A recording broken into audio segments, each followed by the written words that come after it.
For 8 years, I inhaled drywall dust to buy her a law degree. The day she graduated, she sneered at my calloused hands and left me claiming I was beneath her. She thought I was just a dumb laborer, but while I was fixing HVAC units, I was setting a trap. At our divorce trial, one recording made the sternest judge in the state burst out laughing and sent her life crashing down. My name is David Jones. At 42 years old, I possess the back of a pensioner and hands that look like they have been carved out of granite and sandpaper. When the alarm on my phone went off at 4 in the morning, the room was pitch black. I did not groan, though my body wanted to. I simply rolled out of the bed, the mattress springing up on the side where Jessica used to sleep, a side that had felt colder and lighter for weeks, though I had chosen to ignore the signs. Today was not a day for complaints. Today was the finish line. I walked into the bathroom and splashed cold water on my face. The mirror showed a man who looked older than his years. There were deep lines etched around my eyes, filled with the permanent grease of attics and crawl spaces. I reached for the bottle of ibuprofen, shook out 3 pills, and swallowed them dry. It was a ritual. My lower lumbar region throbbed with a dull, familiar ache, a souvenir from lifting commercial compressor units without a crew for the last 8 years. But as I looked at my reflection, I forced a smile. It was over. The double shifts, the weekends spent in sweltering roof cavities, the instant noodle dinners. Today, Jessica was becoming a doctor of law. I went to the closet and pulled out the suit. It was a charcoal gray 2-piece I had found at a thrift store in the next county for $12.50. It smelled faintly of mothballs and someone else's cologne, but I had spent 3 hours steaming it in the shower and lint rolling every inch of fabric. I could not afford a new one. Every spare cent, every single dollar bill I had scraped together over the last decade had gone to tuition books and living expenses for her. I put on the white shirt I had ironed the night before. It was a little tight around the neck, choking me slightly, but I adjusted the tie, a simple navy blue strip, and told myself I looked respectable. I looked like a husband a lawyer could be proud of. Or so I hoped. Driving to the university, the sun began to bleed over the horizon.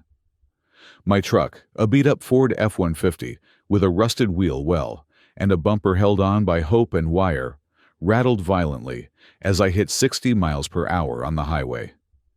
This truck was my office, my livelihood, and my burden. 8 years ago, I was not just a guy in a truck. I was the owner of Jones Climate Solutions. I had 3 vans. I had 5 employees. I had a 5-year plan to expand into commercial refrigeration. Then Jessica got accepted into law school. It was her dream, she said. She cried in our kitchen holding the acceptance letter, saying she could never afford it, that the loans would bury us. I looked at her, young and brilliant and full of potential, and I made a choice. I sold the other 2 vans. I laid off my crew, Jerry and Mike, which was the hardest conversation of my life.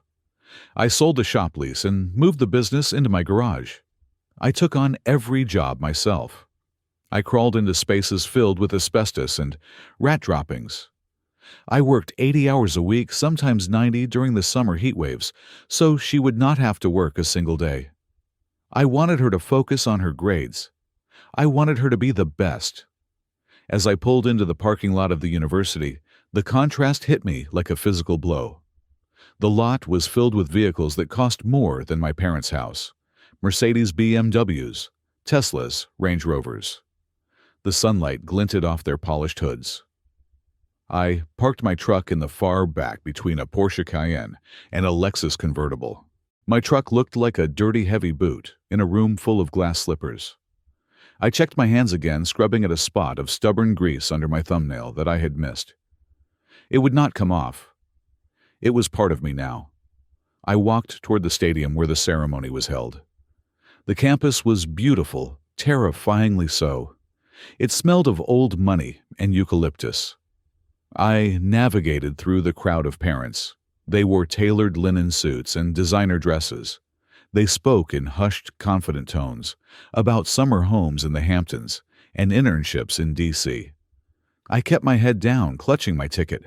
I felt small. I felt like the hired help who had wandered into the banquet hall by mistake. But then, I remembered Jessica.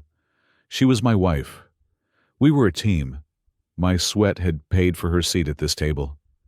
That thought straightened my spine. The ceremony was long. The sun beat down on us, and I could feel the sweat trickling down my back, making the cheap polyester of my suit itch. But when they finally called her name, everything stopped. Jessica Marie Jones, Juris Doctor. She walked across the stage. Even from the cheap seats in the nosebleed section, she looked radiant. She wore the academic gown with a grace that made it look like couture. She accepted the diploma, shook the dean's hand, and smiled. That smile. It was the smile I had fallen in love with 10 years ago. Tears blurred my vision. I blinked them back, but they fell anyway, hot and heavy on my cheeks. I clapped until my palms stung. I clapped until the people around me glanced over with amused expressions. I did not care. That piece of paper she was holding represented my sold equipment. It represented the chronic pain in my knees. It represented the second mortgage. It was all worth it. We had made it. We were going to be a power couple. She would fight for justice in the courtroom, and I would finally be able to hire a helper and rest my back. After the ceremony, the crowd spilled out onto the main quad. It was a sea of black gowns and colorful bouquets. I pushed through the throng, holding a small bouquet of grocery store carnations I had bought on the way. It was not much, but it was what I could afford after paying the final tuition installment last week. I spotted her near the fountain. She was laughing, her head thrown back. She was surrounded by a group of people who looked like they had stepped out of a magazine. Men in bespoke Italian suits, women with pearls that cost more than my annual turnover. Standing right next to her, with a proprietary hand on the small of her back, was a man I did not recognize. He was tall, with silver fox hair and a jawline that looked expensive. He wore a suit that fit him like a second skin, a deep navy that made my charcoal thrift store find look like a garbage bag. This was Marcus Thorne, though I did not know his name yet. I took a deep breath and approached them. "Jessica!" I called out, my voice cracking slightly with emotion. The laughter in the group died instantly. It was as if someone had cut the power to a stereo. Jessica stopped laughing. She turned slowly. Her eyes landed on me, and for a second, I expected to see the joy I felt reflected in them. I expected her to run to me, to hug me, to introduce me as the husband who made this possible. Instead, her eyes went flat, cold. There was a flicker of something that looked painfully like shame.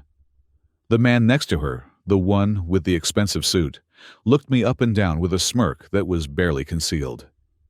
He looked at my scuffed shoes, my ill-fitting jacket, the carnations in my hand.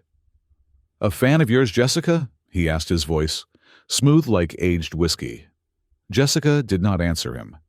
She did not introduce me. She stepped away from the group, walking briskly toward me, her heels clicking on the pavement.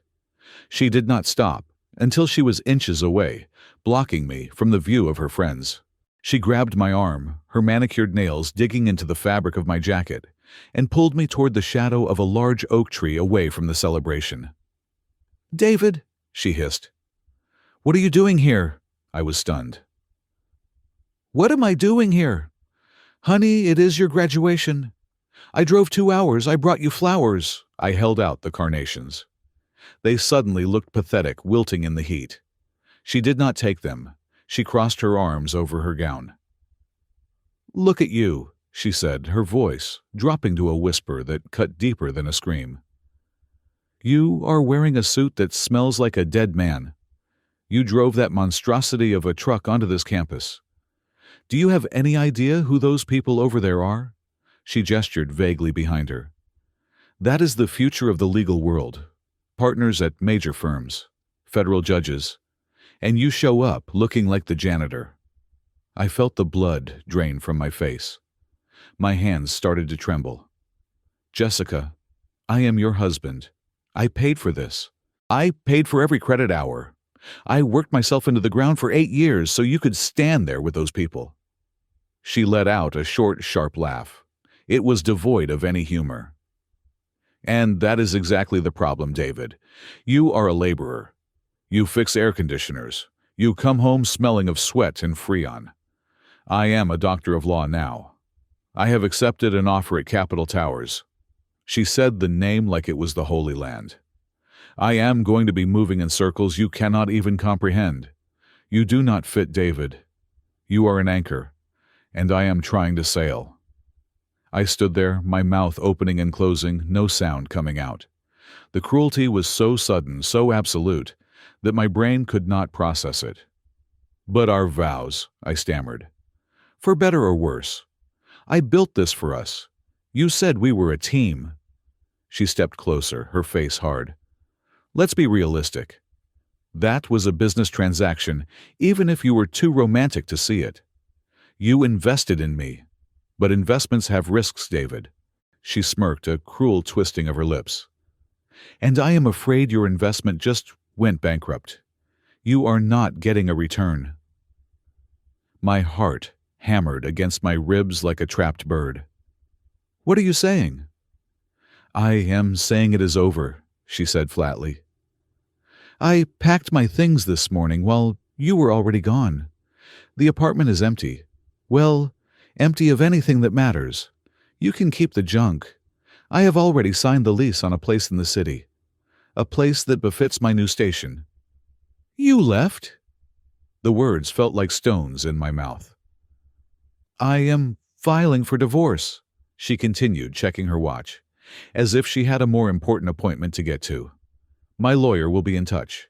Do not try to call me. Do not come to my office. If you make a scene, I will get a restraining order, so fast your head will spin." She turned to leave, but stopped and looked back over her shoulder. "Oh, and David, do yourself a favor. Get a better job. You are embarrassing." I watched her walk back to the group. She slipped her arm through the arm of the silver-haired man Marcus.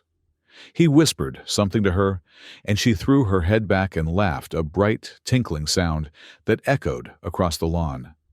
They walked together toward a sleek silver sports car parked in the VIP circle. I stood there for what felt like an hour, though it was probably only minutes. The bouquet of carnations slipped from my numb fingers and hit the dirt. I watched as Marcus opened the door for her. She slid into the low leather seat without a backward glance. The engine roared to life, a deep, aggressive growl that spoke of hundreds of horsepower and hundreds of thousands of dollars. The car peeled out of the lot, kicking up a cloud of dust and gravel. I stood in that cloud, coughing, my eyes stinging. I was alone. I was 42 years old. I had $43 in my bank account. I had no wife. I had no future. I had nothing but a bad back and a suit that smelled like mothballs. The dust settled on my shoulders, coating me in a fine gray layer. I looked down at my hands. The grease stain under my thumb was still there. It was the only thing that was real. She had taken 8 years of my life, eaten it whole, and spat out the bones. And as the realization truly hit me standing there in the shadow of the ivory tower I had paid to build, I did not scream. I did not run after the car. I just stood there rooted to the spot while the world I thought I knew crumbled into dust around my boots. The drive back from the university took me 3 hours. My hands gripped the steering wheel so tightly that my knuckles turned the color of old bone. I kept waiting for the tears to return, but the well had run dry. In their place, a cold, hard knot of dread began to form in my stomach. When I finally pulled into the driveway of our rental complex, the sun was setting, casting long, bruised shadows across the pavement.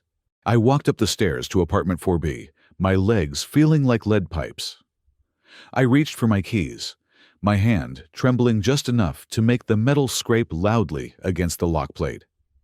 I pushed the door open and was greeted by an echo. It was not just that she was gone. It was that she had gutted the place. The living room, which we had painstakingly furnished over the last 5 years with budget finds and layaway plans was barren. The leather sofa we had bought to celebrate her passing, the LSATs, gone. The 40-inch flat-screen television, gone. The oak coffee table I had refinished myself, gone. She had left the trash, literally. The broken toaster oven with the faulty heating element was still on the counter. The armchair with the torn upholstery that the cat had ruined was sitting lonely in the corner. In the bedroom, the mattress was gone, leaving only the metal frame skeletal and ugly on the carpet. She had taken the sheets, the pillows, and even the curtains. I walked into the bathroom. My toothbrush was there, sitting in a plastic cup. Hers was gone, along with the expensive serums and creams I had bought her for Christmas. The cruelty was surgical. She had not just moved out. She had erased her existence while simultaneously stripping mine of any comfort. I sat down on the floor, leaning my back against the wall, where our wedding photo used to hang. There was only a square of lighter paint there now. The silence in the apartment was deafening. It pressed against my eardrums heavier than the roar of any industrial compressor I had ever worked on. For 3 days I existed in a fugue state. I did not go to work. I did not eat. I slept on the floor wrapped in an old sleeping bag I found in the back of my truck. I stared at the ceiling, trying to understand how the woman who whispered about our future in the dark just a week ago could do this. Then came the knock. It was a sharp, authoritative rap on the door that demanded attention. I opened it to find a man in a cheap windbreaker, holding a thick manila envelope. "David Jones?" he asked, not looking at me but at a clipboard. "Yes," I croaked. My voice was rusty from disuse. "You are served." He shoved the envelope into my chest and turned to leave before I could even grip it properly. It was heavy, thicker than a phone book. I closed the door and slid down to the floor again, tearing open the seal. Petition for dissolution of marriage. I started reading, and with every page, the air left the room. It was 50 pages of legal fiction, a masterpiece of lies, woven together with terrifying precision. Count 1. Intentional infliction of emotional distress. The document claimed that I, David Jones, had subjected the petitioner, Jessica Marie Jones, to years of psychological torment. It cited my erratic work hours as a method of isolation. It claimed my refusal to engage in intellectual discourse was a form of mental neglect. Count 2. Financial coercion. I had to read this paragraph 3 times. She claimed I controlled all the finances, forcing her to beg for money, restricting her access to funds, and using money as a weapon to keep her dependent. Me, the man who wore boots with holes in the soles so she could buy textbooks. The man who handed over his paycheck every Friday and asked for $20 back for gas. Count 3. Incapacity. This was the most insulting. It argued that I was incapable of intellectual labor and therefore could not understand the complex needs of a high-functioning academic, creating a hostile environment for her studies. Then came the demands. The prayer for relief. She was requesting spousal support. My eyes widened as I read the figure. $4,000 a month for 10 years. The justification was that she had become accustomed to a certain standard of living, which was a lie, and that she required support while she established her practice, despite having just graduated from a top-tier law school. She also requested that I pay her legal fees. And then the final nail in the coffin, the debt. The petition listed a student loan balance of $180,000. It stated that since these loans were taken out during the marriage for the benefit of the marital estate, meaning her future income, and since I had managed the finances, the debt should be apportioned to me. She was trying to stick me with a bill for the degree she was using to divorce me. I dropped the papers. I felt like I was suffocating. I grabbed my keys and drove to the bank. I needed to see the numbers. I needed to prove this was insanity. The bank branch was cool and quiet, a stark contrast to the chaos in my mind. I waited in line, my work boots leaving faint dusty prints on the polished tile. When I got to the teller, A young woman named Sarah who knew me. She gave me a sympathetic look. "Mr. Jones," she said softly, "I was wondering when you would come in." "I need to check the joint checking and savings," I said, my voice shaking, "and the credit card balance." She typed on her keyboard, the clicking sound echoing like gunshots. She hesitated, biting her lip. "Mr. Jones, the checking account is overdrawn. It is minus $400. The overdraft fees kicked in yesterday." "Overdrawn?" I gripped the counter. "There was $12,000 in there last week. That was the tax money, the savings." "Closed," she said, sliding a piece of paper across the counter. "The entire balance of $8,000 was transferred out 3 days ago. Wire transfer to an account at Chase." "And the credit card?" I asked, dreading the answer. "The one with the $20,000 limit. I only use that for emergencies." "It is maxed out, sir. Actually, it is over the limit by $500. She printed the statement. I took it in my hands, shaking so hard the paper rattled. I scanned the charges. They went back 2 years. Prada, Gucci, the Four Seasons in Napa Valley, the Ritz-Carlton in Lake Tahoe, airline tickets to Cabo San Lucas. I looked at the dates, June 12th. That was the weekend she told me she had a legal ethics seminar in Sacramento, August 4th. That was the week she said she was doing a library intensive at the university and could not come home. I had been working double shifts those weekends. I had been eating peanut butter sandwiches in attics that reached 120 degrees, thinking about how proud I was of her dedication. While I was sweating through my clothes, she was drinking champagne in a bathrobe at a 5-star resort. She had not just stolen my money. She had stolen my life. She had financed her affair with my labor. I walked out of the bank, the statement crumpled in my fist. I felt lightheaded. I was bankrupt. I was worse than bankrupt. I was buried in a hole so deep, I could not see the sky. I needed a lawyer. I drove to the public defender's office, hoping my indigence would qualify me for help. The waiting room was crowded with people who looked as desperate as I felt. When I finally got to see a caseworker, she looked at the stack of papers Jessica had served me. She flipped through them, her eyes widening at the Sterling and Associates letterhead on the cover. "Sir," she said, pushing the papers back to me, "we handle criminal cases mostly, sometimes family court if it involves the state, but this is a high-asset divorce case even if the assets are currently debts. And look at the opposing counsel, Sterling and Associates." "So?" I asked. "I have no money." She took it all. "Look. Sterling is a shark tank," she said, her voice dropping. "They will bury a public defender in paperwork within 24 hours. We do not have the resources to fight a firm that charges $600 an hour.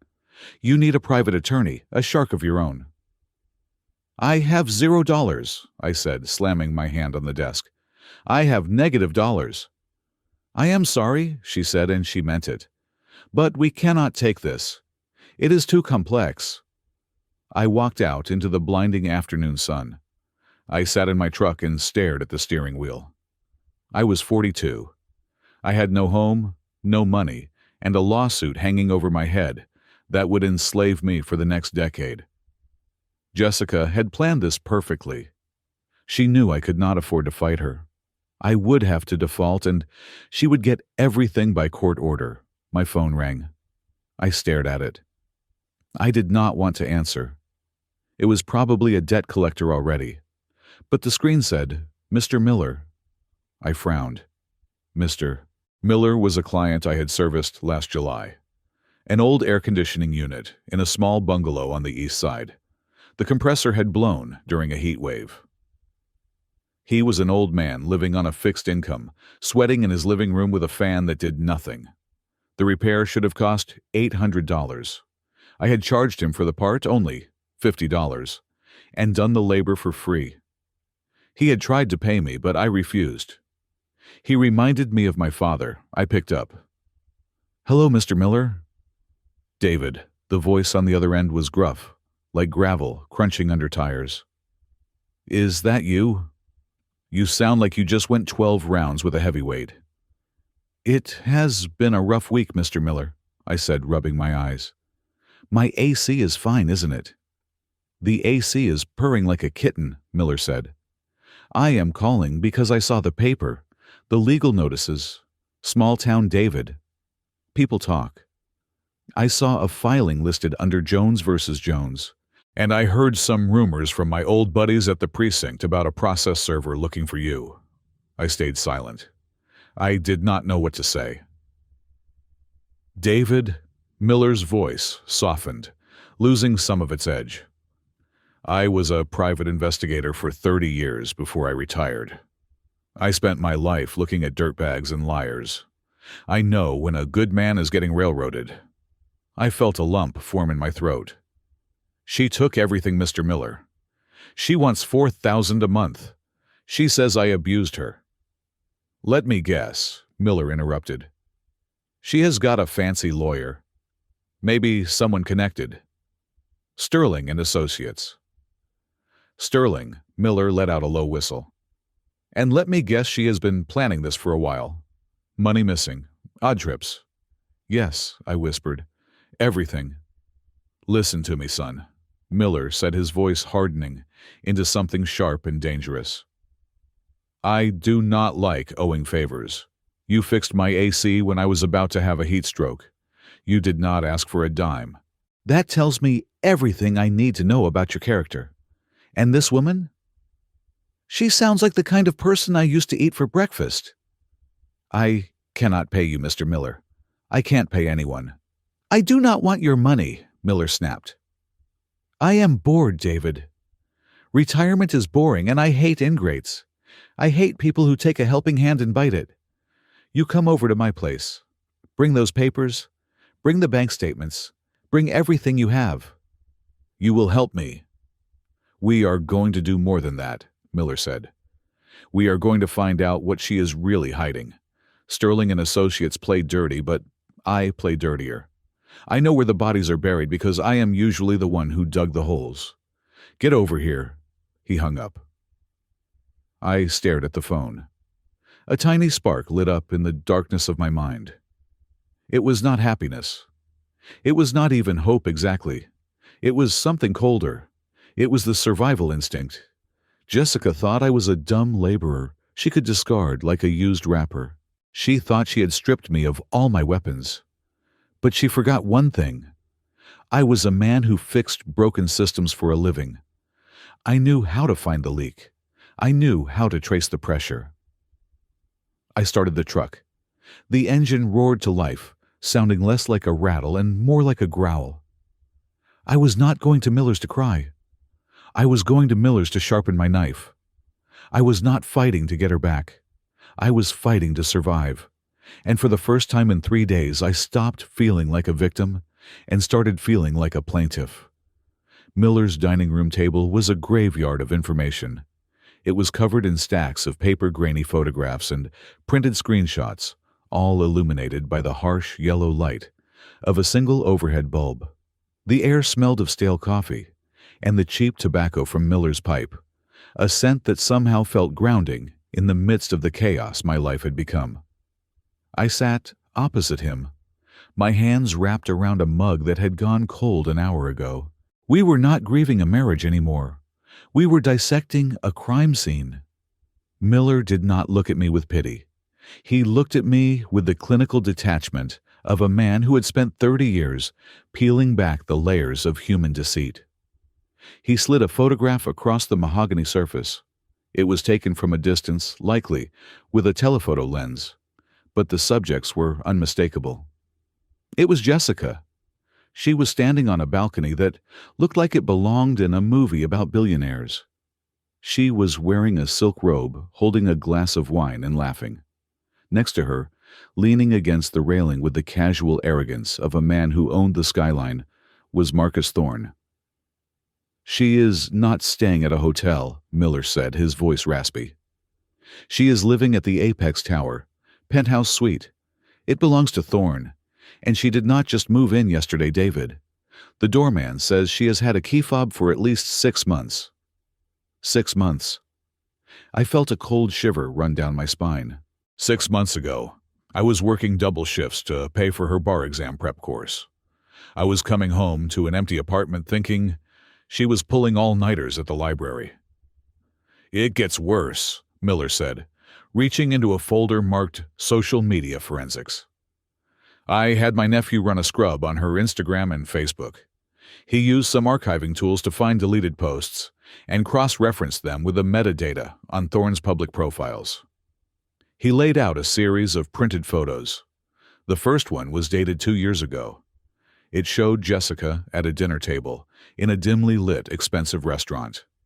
The caption read, "Mentorship dinner with a brilliant Professor Thorne. So grateful for his guidance." I stared at the date. 2 years ago. That was the summer I had sold my second work van to pay for her summer semester. "Look at the reflection in the wine glass." Miller pointed a calloused finger at the glossy paper. I squinted.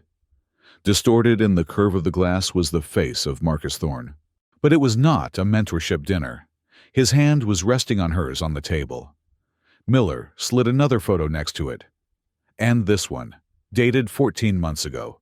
She tagged herself at a legal ethics symposium in Aspen. "You remember that trip?" "I remember," I said, my voice sounding hollow. "I paid for the flight. She said it was crucial for her networking." "Check the background," Miller said. I looked closer.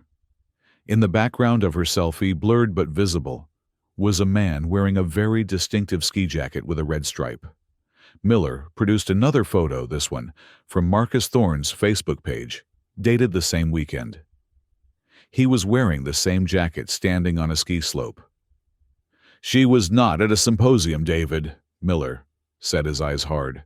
"She was on a ski trip with him. You paid for her plane ticket to go sleep with another man." The realization hit me like a physical punch to the gut. All those nights she claimed she was studying. All those times she was too tired or too stressed to talk to me. She was not stressed. She was living a double life. I had been funding her affair. The credit card debt, the drained savings, it was not just for clothes. I had literally paid for the hotel rooms where my wife cheated on me. But Miller was not done. He swept the photos aside and pulled out a thicker file. This one looked official.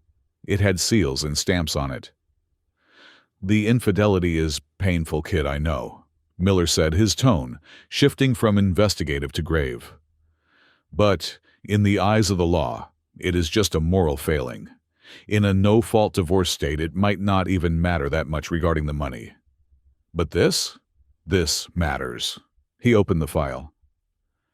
"I tried to run a background check on Jessica Marie Jones, born Jessica Harris. Standard procedure. I wanted to see if she had hidden assets. But I hit a wall. Her Social Security history has a gap. A big one." "A gap?" I asked, confused. "From 5 years before she met you, going back 3 years. No employment records, no tax filings, no credit history. It is like Jessica Harris did not exist for 3 years." Miller leaned in, his eyes gleaming with the thrill of the hunt. So I dug deeper. I ran a facial recognition search on her driver's license photo against national databases. It took a while, but I got a hit. He slapped a mugshot on the table. My breath caught in my throat. It was Jessica, younger with less makeup and darker hair, but it was undeniably her. The name under the mugshot was not Jessica Harris. It was Amanda G. "Who is Amanda G?" I whispered, staring at the face of the woman I had shared a bed with for 8 years. "Amanda G is a grifter," Miller said bluntly. "She was arrested in Nevada 10 years ago. Insurance fraud. She and a partner would stage car accidents and claim massive personal injury payouts. They scammed 3 insurance companies out of nearly $500,000. "She is a criminal," I asked, my mind reeling. "She was acquitted," Miller corrected. "The partner took the fall, claimed Amanda knew nothing about it. She walked free, but her reputation in Nevada was burned. So she came here, changed her name to Jessica Harris, which is common enough to fly under the radar, and started over. She reinvented herself as a bright-eyed law student. I felt sick. The nausea rose in my throat, bitter and acidic. I married a con artist. You were the Mark David, Miller said gently. She needed a clean slate. She needed a steady income to fund her new life, while she looked for a bigger fish. You were the safe bet. The hard-working guy who would never ask questions. And when she found the bigger fish, Thorne, she decided to cash out. Marcus Thorne! I said the name like a curse. Does he know? Miller let out a dry, barking laugh. No? David, he is likely the one who taught her how to perfect the game. I looked into him too. Marcus Thorne is not just a high-powered divorce attorney. He is a fixer. He represents shell companies' offshore trusts and people who need money to disappear. He has been investigated by the IRS twice, but nothing ever sticks. He is slippery. Miller started pacing the room, the floorboards creaking under his weight. But here is the thing that keeps me up at night, David. Why sue you? Why the aggressive divorce? If she has Thorne, she does not need your money. You are broke. Why try to bleed a stone? Why the $4,000 a month? Why transfer the student debt? Because she hates me, I suggested. Because she wants to destroy me? No. Miller stopped and turned to me. Grifters do not operate on hate. They operate on profit. Emotion is a waste of energy for people like her. If she is coming after you this hard, it is because she needs something from you, or she needs you to be something. He started rifling through the papers again. Think back, David. This is important. Did you ever sign anything other than the tax returns? Anything for a business? Anything she said was for school? I closed my eyes, trying to navigate the fog of the last few years. There were so many papers, financial aid forms, lease agreements. But then, a specific memory surfaced. It was 4 years ago, a Tuesday evening. Jessica had made lasagna, my favorite, which was rare. She was being unusually affectionate. Yes, I said slowly, the memory sharpening. 4 years ago, she said she wanted to help me build my credit score. She said her professor told her about a program for the small business owners to get government-backed lines of credit.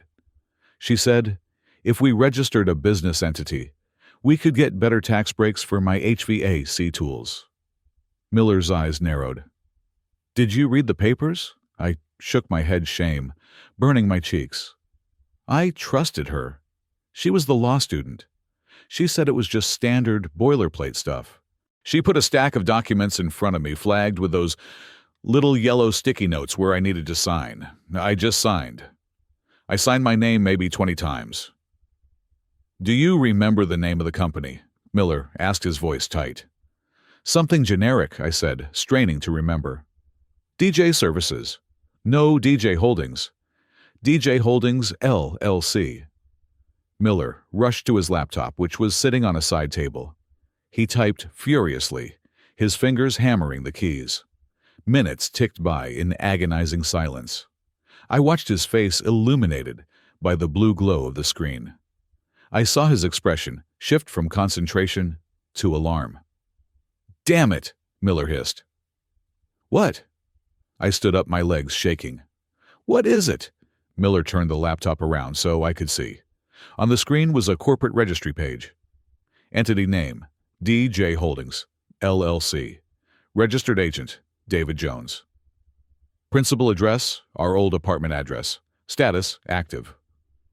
So? I asked. It is just a dormant company, right? We never used it. I never got a loan. You never got a loan, Miller said, his voice deadly serious. But this company has been very busy, David. He clicked on another tab. This is a public record of UCC filings and lien searches. DJ Holdings, LLC, has been receiving monthly wire transfers for consulting services for the last 3 years. Large sums, $10,000 here, $15,000 there.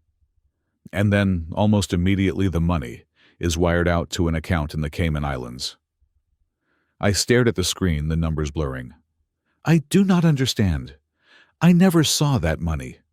Of course you did not, Miller said. She used your name to set up a shell company. She and Thorne have been using your company to launder money, probably for Thorne's clients. They run the dirty money through DJ Holdings to make it look legitimate, then ship it offshore. But why me? Because if the feds ever catch on, Miller said, walking over to me and gripping my shoulders, guess whose name is on the registration? Guess who signed the incorporation papers? You. The room seemed to tilt. The gravity of the situation crashed down on me. That is why she wants the alimony, Miller realized, speaking faster now. That is why she is painting you as abusive and financially controlling. She is building a narrative. If the IRS comes knocking, she will say, "Oh, my terrible husband controlled all the finances. I did not know anything about his business dealings. Look, I even sued him for financial abuse in our divorce." I sank back into the chair, my legs giving out. She is framing me. She is not just framing you, David, Miller said grimly. She is setting you up to be the fall guy for a federal crime. Money laundering carries a sentence of up to 20 years. If we do not stop this, you are not just going to be homeless. You are going to prison. I looked at my hands, the same hands that had worked to the bone to support her. Now those hands were metaphorically covered in ink and dirt that I had never touched. I thought I was fighting a divorce case. I thought I was fighting for my dignity. But now I realized the game was entirely different. I was standing on a trapdoor, and Jessica was holding the lever. She had been planning this for years. Every smile, every kiss, every "I love you" while I signed a document. It was all part of the architecture of my destruction. She did not just want to leave me. She needed to bury me under a prison cell so she and Marcus could spend their millions in peace. "What do we do?" I asked, my voice barely a whisper. "I cannot fight this. They are lawyers. They know the system." Miller sat down opposite me. He reached for his pack of cigarettes, tapped one out, but did not light it. He just held it, rolling it between his fingers. "We do not fight them with the law, David," Miller said, a cold, predatory light entering his eyes. "Not yet. If we go to the police now, it is your word against theirs, and your signature is on the documents. They will shred the evidence before the first warrant is signed." "Then what?" "We need proof," Miller said. "Undeniable, concrete proof that links Thorne and Jessica to the operation of that company. We need to catch them discussing it. We need to hear them laughing about it." "But how?" I asked. "They are in a penthouse. They work in a fortress of a law firm." Miller looked at me. He looked at my worn-out work boots. He looked at the logo on my shirt. Jones Climate Solutions. "You are an HVAC technician, aren't you, David?" Miller asked, a slow smile spreading across his face. "The best in the county, from what I recall." "I am," I said, confused. "Well," Miller said, leaning back, "high-rise buildings have very complex ventilation systems, systems that need regular maintenance, systems that go everywhere, even into the private offices of partners at Sterling and Associates." He pointed to a box in the corner of the room. "I have some old surveillance gear from my PI days, high-fidelity audio bugs, small, magnetic, and I bet you know exactly where to place them so they are invisible but hear everything." I looked at the box, then at Miller, then down at my hands. The fear was still there, pulsing in my chest, but something else was rising to meet it. Anger. A cold, hard industrial-grade anger. They had used my name. They had used my trust. Now I was going to use the one thing they looked down on. I was going to use my trade. "I know the building," I said, my voice steadying. "I bid on the maintenance contract for Sterling and Associates 2 months ago. I did not get the job, but I have the blueprints of the ductwork on my laptop." "Perfect," Miller said. "David, you are not going to court as a victim. You are going to court as a spy." I looked at the photo of Jessica and Marcus one last time. They looked so untouchable, so safe in their tower. They thought I was nothing more than debris in their rearview mirror. They had no idea that the debris was about to clog their intake fans and bring the whole engine crashing down. "Let's get the blueprints," I said. The address on the subpoena was burned into my mind. 800 Capitol Avenue, Suite 1800. It was the headquarters of Sterling and Associates. I had stared at those words for hours, letting the dread curdle in my stomach. But as I sat with Miller looking at the blueprints of the city's skyline on his laptop, a different realization struck me. It was a realization that made me sit up straight for the first time in weeks. 2 months ago, before my life had imploded, I had submitted a lowball bid for a commercial maintenance contract. It was for a specific tenant improvement project on the 18th floor of the Capitol Towers. The property manager had wanted a dedicated technician for the variable air volume boxes and the perimeter heating units. I had won that bid. The paperwork had been sitting in my pending tray in the garage, buried under a pile of unpaid bills and unopened junk mail. I had completely forgotten about it in the chaos of the graduation and the divorce. I looked at Miller. "I have a key card," I told him. "I have a valid work order to service the 18th floor. Miller grinned, and it was a wolfish look. "Then you have a front row seat." The next night, I pulled my truck into the service loading dock of Capitol Towers. It was 11 at night. The city was asleep, but buildings like this never truly sleep. They hum with the sound of electricity and airflow. I was wearing my work uniform, a navy blue jumpsuit with my name embroidered on the chest. I had my tool belt strapped on heavy with wrenches gauges and a digital manometer. In my pocket, wrapped in a static-free cloth, was the device Miller had given me. It was a high-gain audio recorder, smaller than a matchbox with a battery life of 300 hours. The security guard at the service entrance barely looked up from his phone. I held up my badge and the work order on my clipboard. "Routine filter change and damper inspection," I said. "18th floor." He buzzed me in without a second glance. That is the superpower of the blue-collar worker. We are invisible. People see the uniform, the tools, and the dirt under the fingernails, and their eyes slide right past us.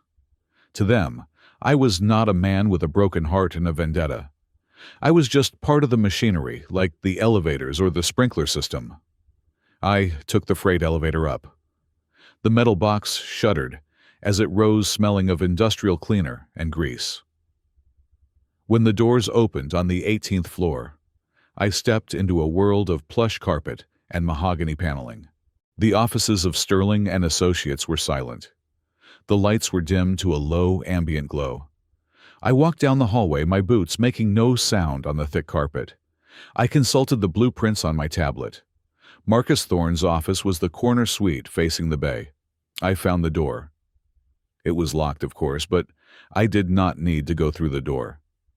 I looked up. The ceiling was a grid of acoustic tiles, standard commercial setup. But above those tiles was the plenum space, the area between the structural ceiling and the drop ceiling where the ductwork lived. I walked to the janitorial closet down the hall, set up my 6-foot fiberglass ladder, and pushed aside a tile. I climbed up into the darkness. This was my domain. While lawyers like Marcus Thorne ruled the world below with words and contracts, I ruled the world above with airflow and pressure. The space was tight, filled with silver insulated ducts, conduit pipes, and data cables, snake-like in the dust. I clicked on my headlamp. The beam cut through the gloom, illuminating the galvanized steel of the main supply trunk. I crawled across the support beams, navigating toward the corner office. I knew exactly what I was looking for. Sound travels in strange ways in a building. If you speak in a room, the sound waves hit the walls and dissipate. But if you speak near a vent, the metal ductwork acts like a wave guide. It captures the sound and carries it sometimes for floors if the dampers are open. It is an accidental intercom system that only an HVAC tech knows how to tune into. I reached the duct that fed the supply register for the corner office. It was a 12-inch round duct connected to a VAV box. I carefully peeled back the foil tape on a seam. I did not want to put the bug inside the airstream itself, as the wind noise would drown out the voices. Instead, I found a spot on the return air boot. The return air grill is where air is sucked out of the room.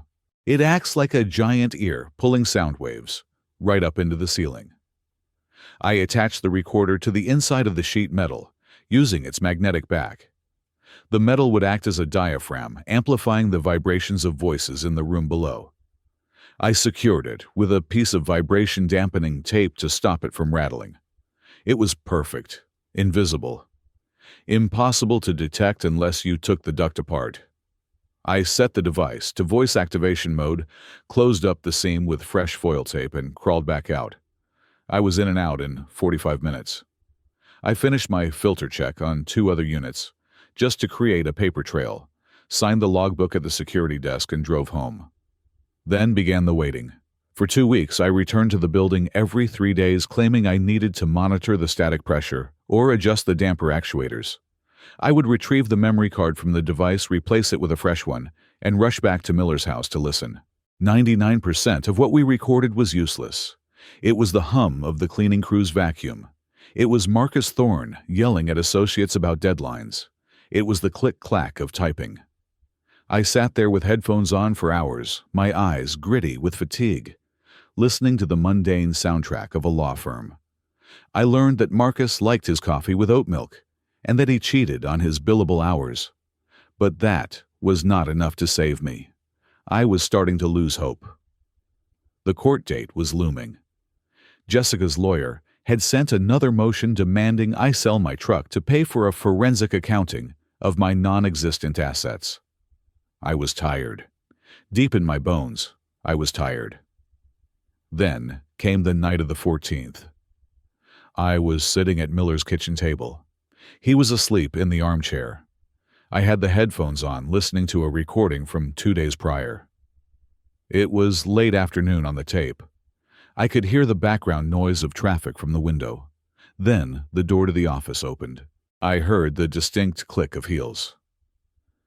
"Marcus!" a voice purred. It was Jessica. My stomach tightened. I turned up the volume.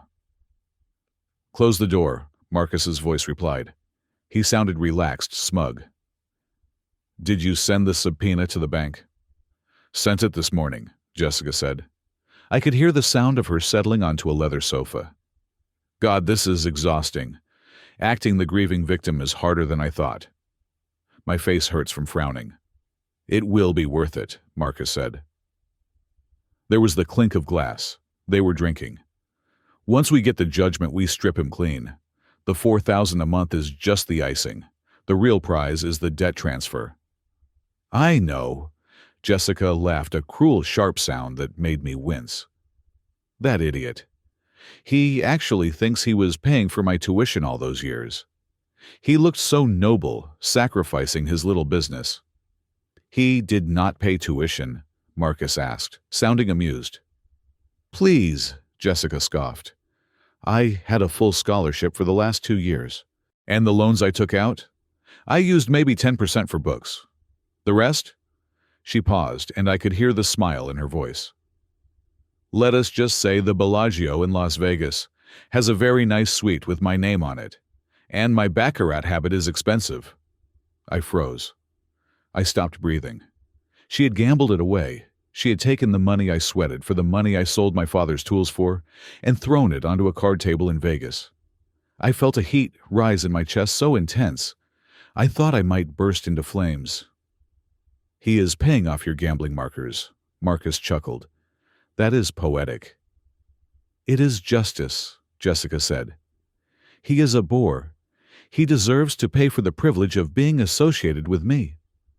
"Speaking of paying," Marcus's voice dropped lower. "We have a hiccup with the trial." "What hiccup?" "The judge assignment came through today." "We did not get Judge Reynolds. We got Harrison." "Harrison?" Jessica's voice sharpened. "The dinosaur? I thought you said you had the clerk in your pocket. You said you could steer the assignment." "I tried," Marcus said, sounding irritated. "But the Chief Justice rotated the docket at the last minute. Harrison is untouchable, Jessica. I cannot buy him. I cannot influence him. He is strictly by the book, and he hates infidelity. If he sniffs out that we are together, we are dead." There was a silence on the tape. I held my breath. This was it. This was the fear. "So what do we do?" Jessica asked. "We have to be careful," Marcus said. "We stick to the script. Financial abuse. He is the villain. We are just colleagues. If Harrison suspects I am representing my mistress, he will disbar me." "Don't worry," Jessica said, her voice regaining its confidence. "I can handle a dinosaur. I have been practicing. I have a script. When I get on that stand, I am going to cry so hard he will need a life raft. I will faint if I have to. That old man Harrison, he is a man, isn't he? Men are weak for tears. He will pity the poor, helpless, abused wife. He will melt." "You are sure?" "I am an actress, Marcus," Jessica said. "I played David for 8 years, didn't I? I made him believe he was the center of my world while I was emptying his pockets. Harrison is just another mark. By the time I am done with him, he will be handing me the gavel to beat David with." I ripped the headphones off. My hands were shaking, but not from fear this time. It was adrenaline, pure, unadulterated adrenaline. I woke Miller up. "We got them," I said. "We got everything." Miller listened to the tape. A slow, terrifying grin spread across his face. "Gambling debts," he muttered. "Attempted manipulation of a judicial officer. Admitted fraud. David, this is not just gold. This is plutonium." We sat there in the silence of the early morning. I looked at the small black recorder. It looked like nothing, just a piece of plastic and wire. But inside that plastic was my freedom. Inside that plastic was the sound of a trap snapping shut. Jessica thought she was the actress. She thought she was writing the script. She did not know that the stage crew had been listening the whole time, and we were about to drop the curtain right on her head. "Make copies," Miller said, standing up and reaching for his coat. "Make 5 copies. Put them in different places. And David?" "Yes?" "Get a haircut. You are going to look sharp when you walk into that courtroom. You are not a victim anymore. You are the prosecutor." I nodded. I looked at the sunrise coming through the window. For the first time in months, the light did not look gray. It looked bright. It looked like justice. The adrenaline from the recording eventually faded, replaced by a cold, methodical rage. Miller and I sat in his living room, which had transformed into a war room. The walls were taped with flowcharts, timelines, and bank statements. We had the smoking gun regarding their affair and the plan to frame me, but Miller insisted it was not enough. To truly bury them, to make sure they could never crawl out of the hole we were digging, we needed to dismantle their reputation.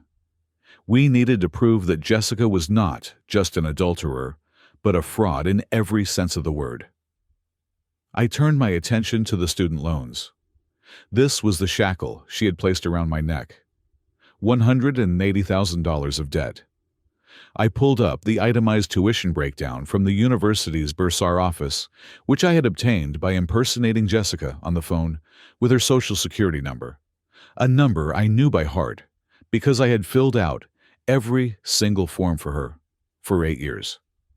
I placed the official invoice next to the bank transfer receipts from our joint account. "Look at this," I said, my finger tracing the line items. Semester 4. Tuition was $28,000. But look at the withdrawal I made that same week.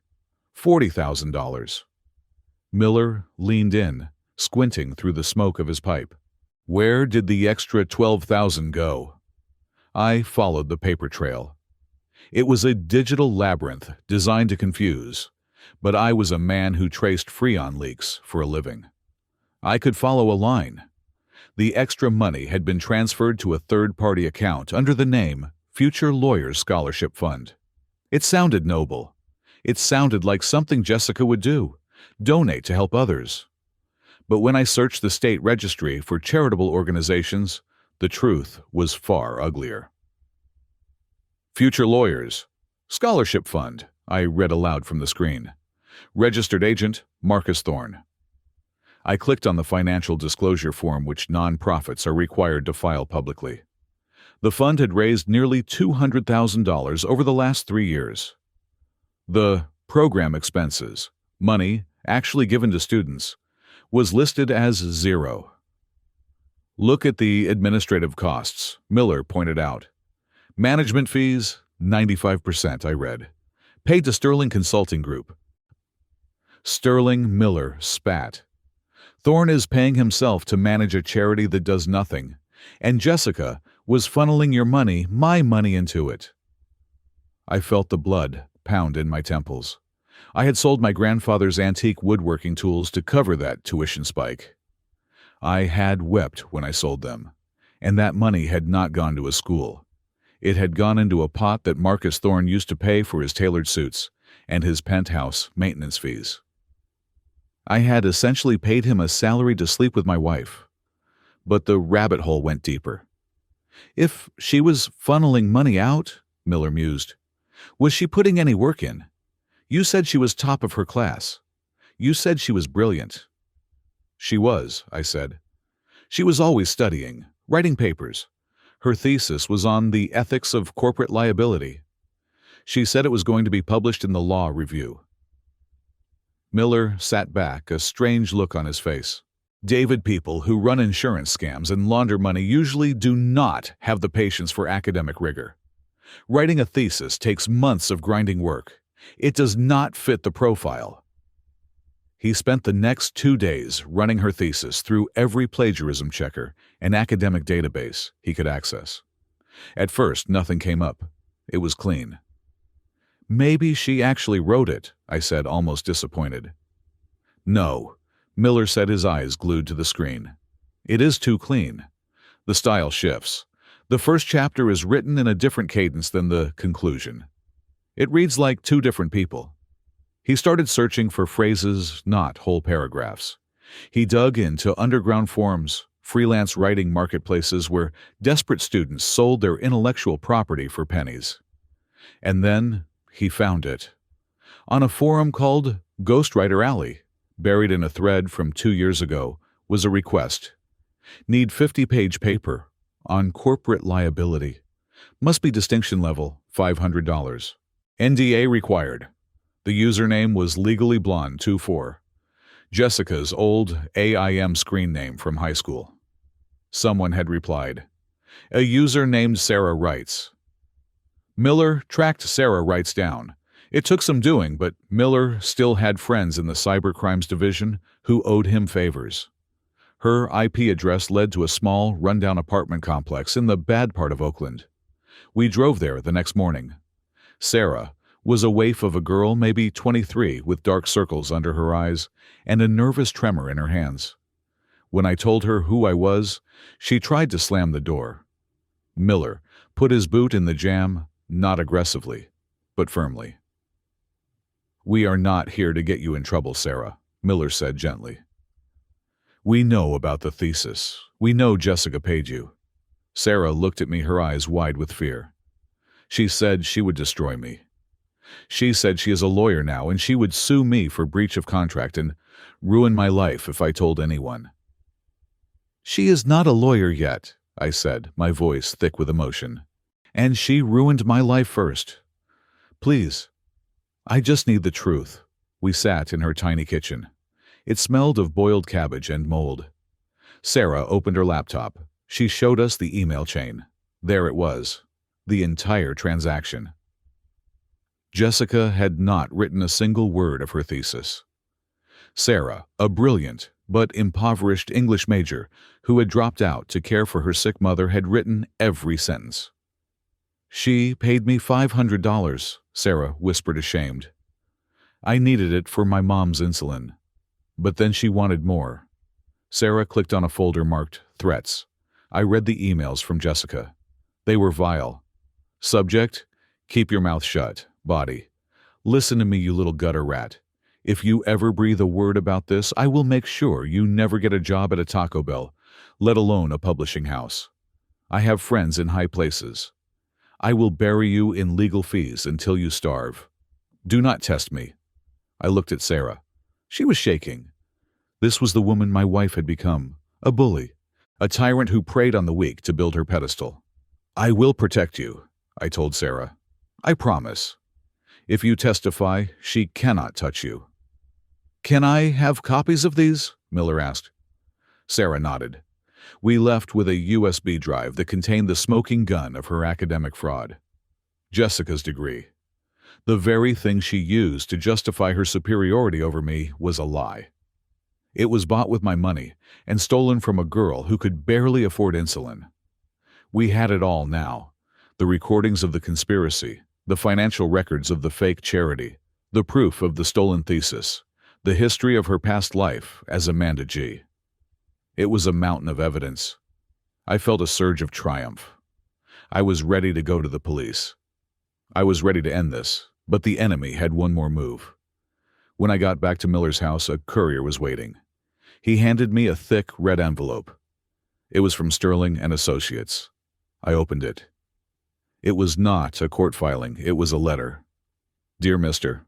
Jones, we are in possession of sworn affidavits from 3 witnesses who are prepared to testify to your history of violent outbursts and domestic battery against our client. Furthermore, we have photos of bruising that our client sustained during your marriage. If you do not sign the attached marital settlement agreement by 5 p.m. tomorrow, which stipulates your assumption of all debts and a full waiver of all claims to marital assets, we will file a criminal complaint with the district attorney. You will be arrested for felony domestic violence. Given the severity of the allegations, we will request that bail be denied. Govern yourself accordingly." I dropped the letter. The room spun. "They are going to arrest me," I gasped. "Witnesses? What witnesses? I never touched her." "False witnesses," Miller said, reading the letter with a dark expression. "Probably paid off, or friends of Thorne." "I cannot go to jail, Miller," I stammered, panic rising in my chest like bile. "If I get arrested, I lose my contractor's license. I lose my ability to work. Even if I am innocent, the charge alone destroys me." This was their checkmate. They knew I had nothing to lose financially, so they were targeting my freedom. They were weaponizing the legal system to terrify me into submission. And it was working. The thought of being in a cage branded a wife-beater was too much. "I have to sign," I said, reaching for a pen.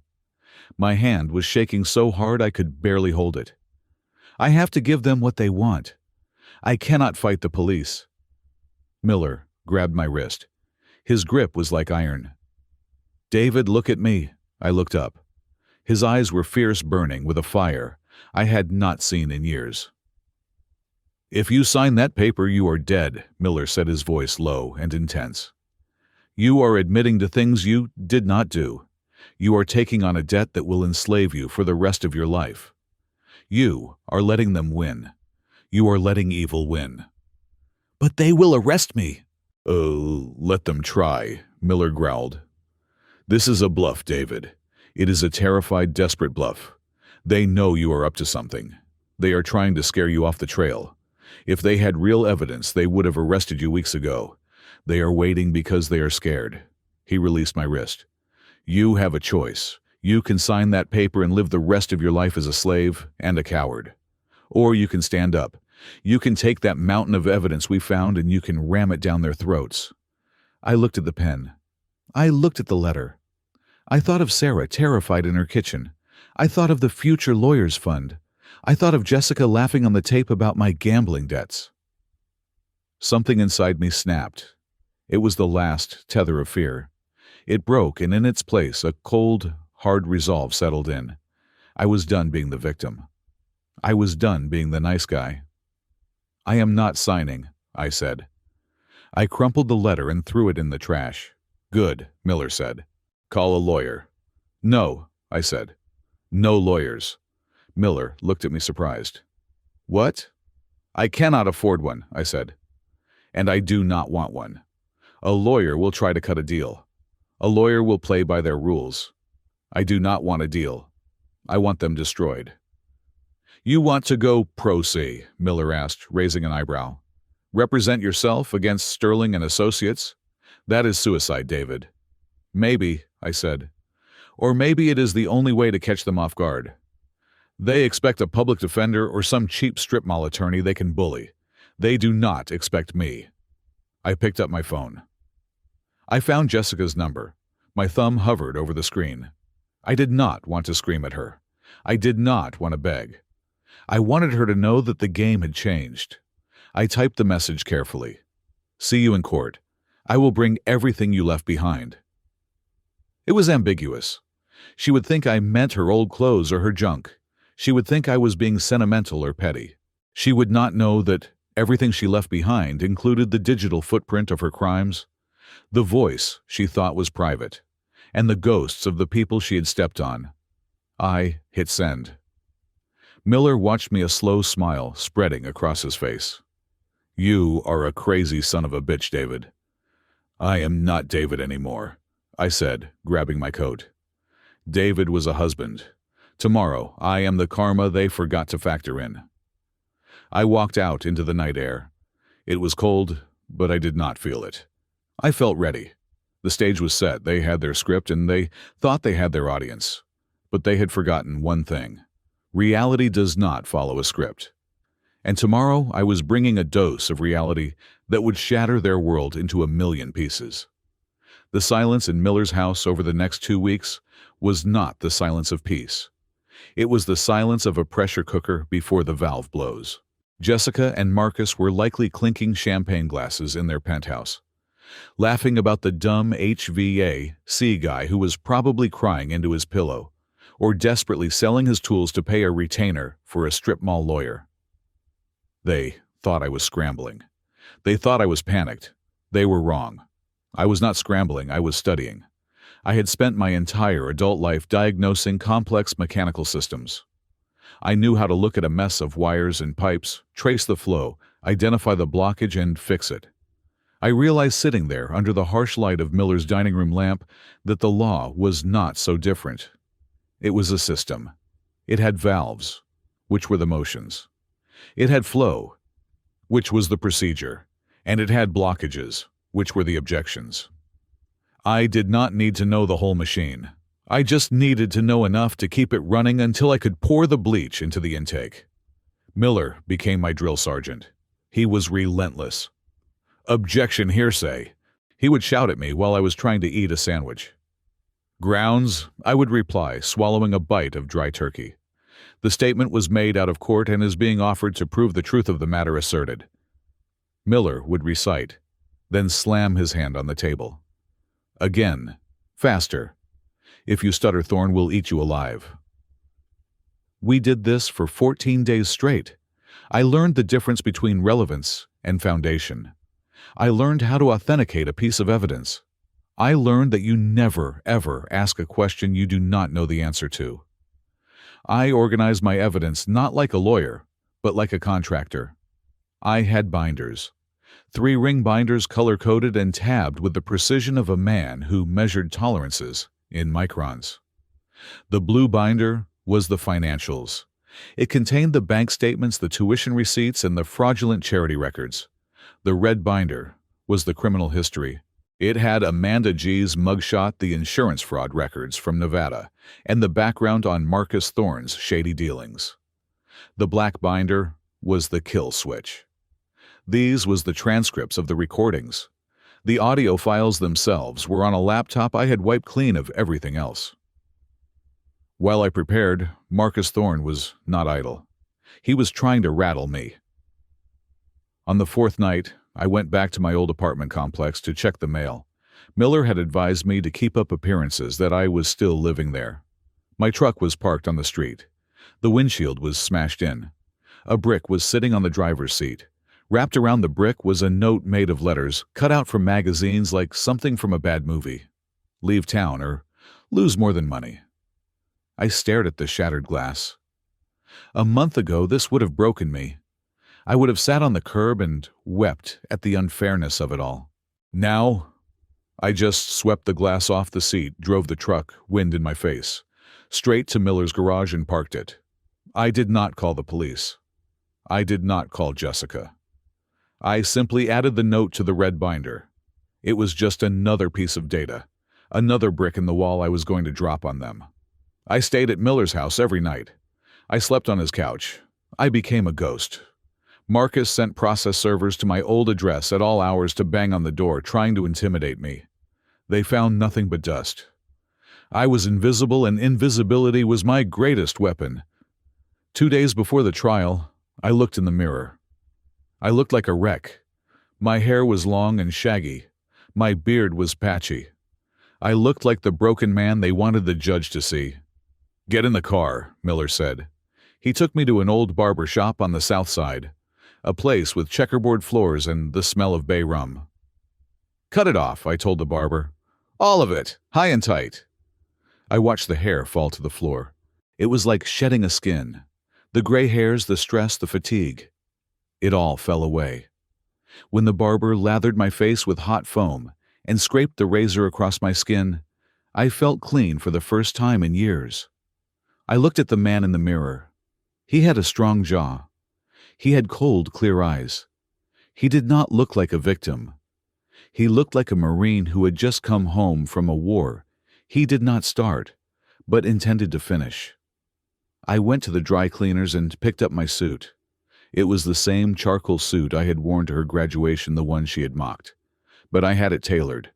I had spent $50, my grocery money, for 2 weeks, to have the waist taken in and the sleeves shortened.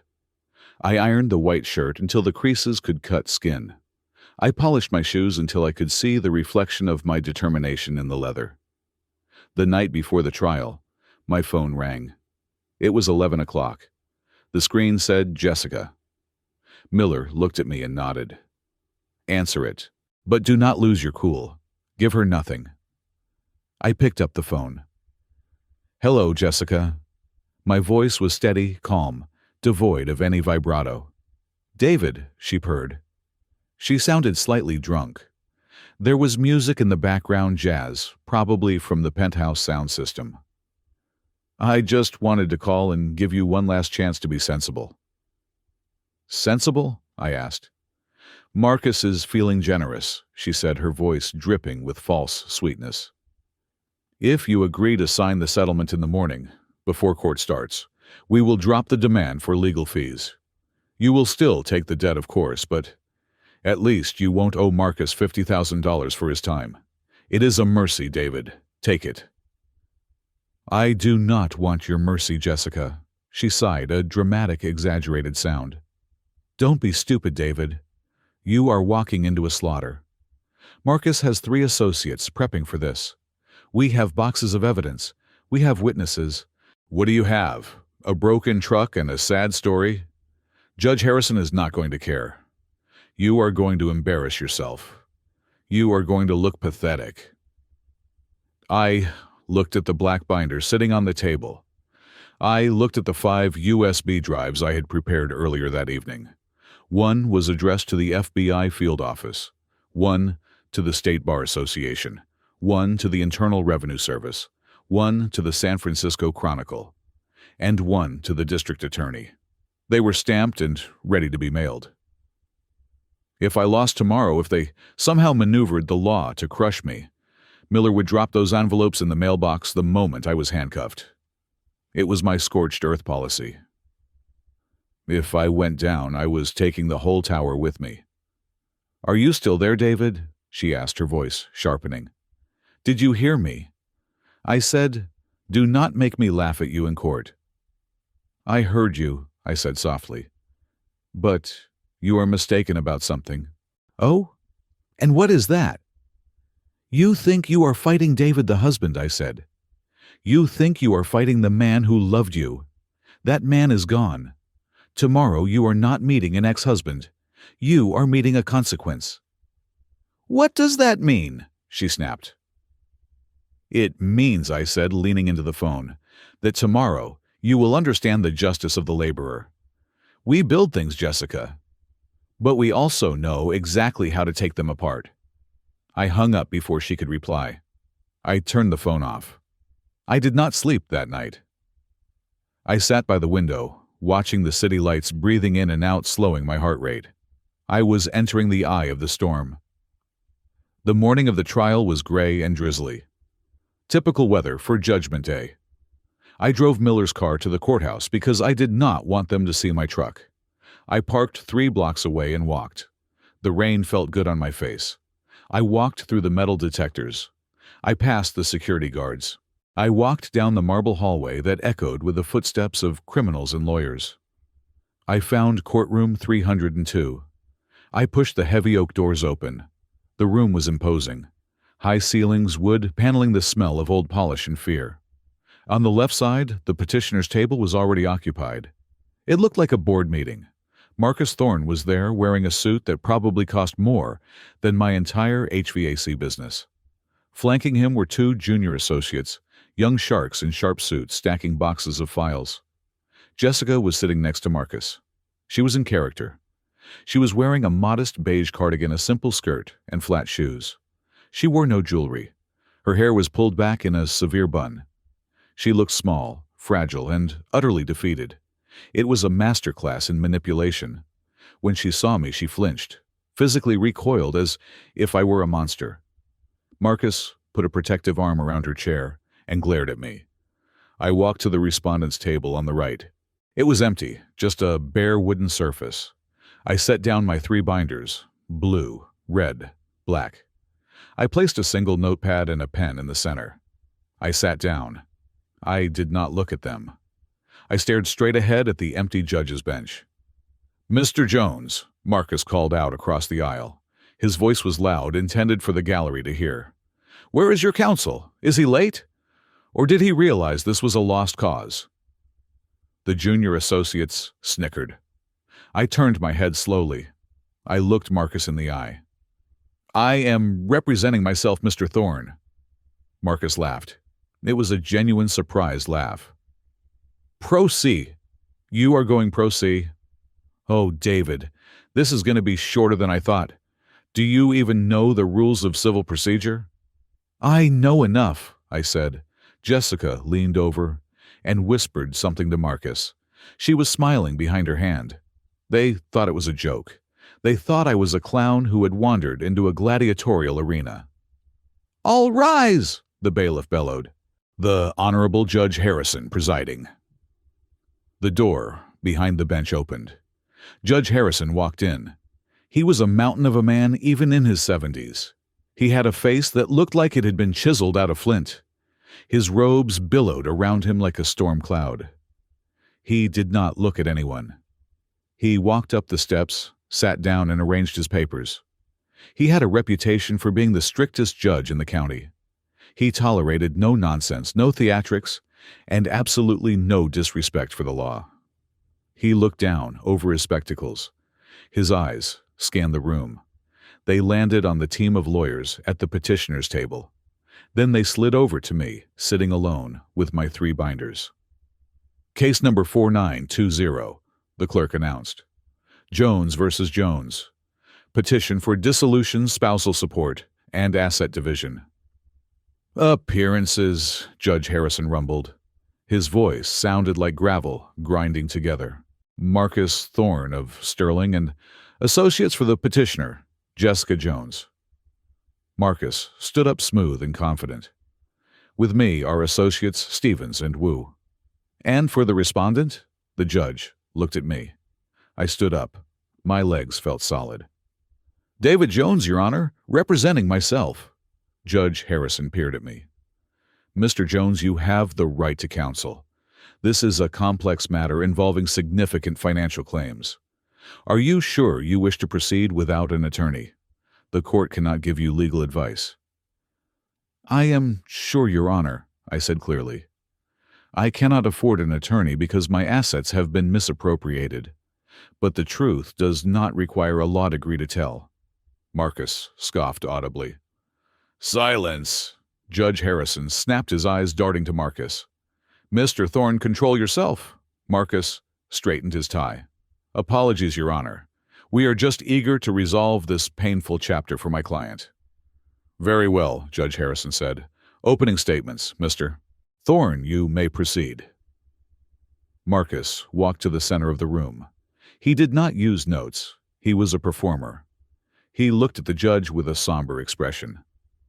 "Your Honor," Marcus began, his voice dropping to a sympathetic register. "This is a simple case of a woman who outgrew her husband, and a husband who punished her for it. My client, Dr. Jessica Jones, is a brilliant young legal mind. She struggled for years to better herself. And what did she receive from the man who promised to support her? Jealousy, rage, financial control." He pointed a finger at me. "David Jones is a man of limited means and limited temper. He resented her success. He hoarded their money. He forced her to take on massive debts to survive while he hid assets. And when she finally found the courage to leave, he threatened her. We will show that he is not a victim, but a tyrant. We are asking the court to grant the divorce award, the requested support, so she can heal and assign the debts to the party who controlled the purse strings, Mr. Jones." He sat down, patting Jessica on the shoulder. She dabbed her eyes with a tissue. It was a perfect performance. "Mr. Jones," Judge Harrison looked at me. "Your opening?" I stood up. I walked to the podium. I did not point fingers. I did not shout. I looked at the judge. "Your Honor," I said, "I am not a lawyer. I fix air conditioners. My job is to control the climate inside a house, to make sure the air is clean and the pressure is balanced. Mr. Thorne tells a good story. It is a story about a mean husband and a helpless wife." I paused. I looked at Jessica. She refused to meet my eyes. "But in my line of work we have a saying, the thermostat does not lie. You can paint the walls, you can change the furniture, but if the system is rotten, the temperature will tell you. I am not here to tell you a story, Your Honor. I am here to show you the system. I am here to show you the mechanics of a fraud that has been running for 8 years. I am here to show you that the debt is not a debt, the student is not a student, and the victim sitting at that table." I pointed to the blue binder. "Is actually the architect." Marcus jumped up. "Objection! Argumentative!" "Overruled," Judge Harrison said, leaning forward, his interest piqued. "This is an opening statement. Proceed, Mr. Jones." "I have no further opening," I said. "I would like to call my first witness." "Call your witness," the judge said. I took a deep breath. This was the first pivot. "I call Dr. Jessica Jones to the stand." Jessica froze. Marcus looked surprised. He probably expected me to testify first. But I wanted her. I wanted her under oath. I wanted her to lie to the judge's face before I played the tape. Jessica stood up, composing herself. She walked to the witness stand, looking every inch the tragic heroine. She placed her hand on the Bible. "Do you swear to tell the truth, the whole truth, and nothing but the truth?" the clerk asked. "I do," she whispered. She sat down. She looked at me. Her eyes were hard, daring me to try. I picked up the blue binder. I walked toward her. The air in the room felt electric. The storm had broken, and I was standing right in the center of the lightning. "Dr. Jones," I started, using her title with deliberate emphasis. "Let us talk about your education." The courtroom air was stagnant, recycled through vents I could tell needed cleaning just by the faint, dusty hum they emitted. But the real pollution in the room was coming from the witness stand. I had called Jessica to the stand, but because I was a pro-SC litigant, a man representing himself, Marcus Thorne had used every procedural trick in the book to disrupt my flow. He had objected to my phrasing, my tone, and the relevance of my initial questions. He had successfully turned the first 20 minutes into a disjointed mess, making me look incompetent. And now, under the guise of clarifying the context during his cross-examination of his own client, he was handing Jessica the brush to paint me as a monster. Jessica sat in the witness box, a vision of fragile femininity. She had a tissue balled up in her hand, which she dabbed at her dry eyes with the precision of a stage actor. "Dr. Jones," Marcus said, his voice soft, protective. "You stated earlier that the marriage was difficult. Can you elaborate for the court? What was the atmosphere like in your home while you were trying to study for your degree?" Jessica took a shaky breath. She looked down at her hands, then up at Judge Harrison with wide, fearful eyes. "It was suffocating, Your Honor," she whispered. The room went silent to hear her. "I wanted to learn. I wanted to make something of myself. But Mr. Jones hated it. He hated my books. He called them a waste of money. He would come home from work covered in dirt and grease, and he would just stare at me while I studied. He would turn the television up to maximum volume just to break my concentration." "Did he ever try to stop you physically?" Marcus asked, leaning against the jury box, though there was no jury, only the stern face of Judge Harrison. "Yes," Jessica sniffled. "There was one night about 3 years ago. I was working on a mock brief for my constitutional law class. It was due the next morning. David came home and he smelled like alcohol. I gripped the edge of my table. I did not drink. I had never been a drinker. My father died of liver failure, and I had sworn off the bottle when I was 20. The lie was so bold, so easily disprovable, yet here she was, weaving it into the record. He saw me typing," Jessica continued, her voice trembling. "He started screaming that I thought I was better than him. He grabbed my only laptop and he smashed it against the wall. It shattered. I lost 3 weeks of work. I had to beg my professor for an extension, but I was too ashamed to tell him the truth, so I said I was sick." Judge Harrison shifted in his high-backed leather chair.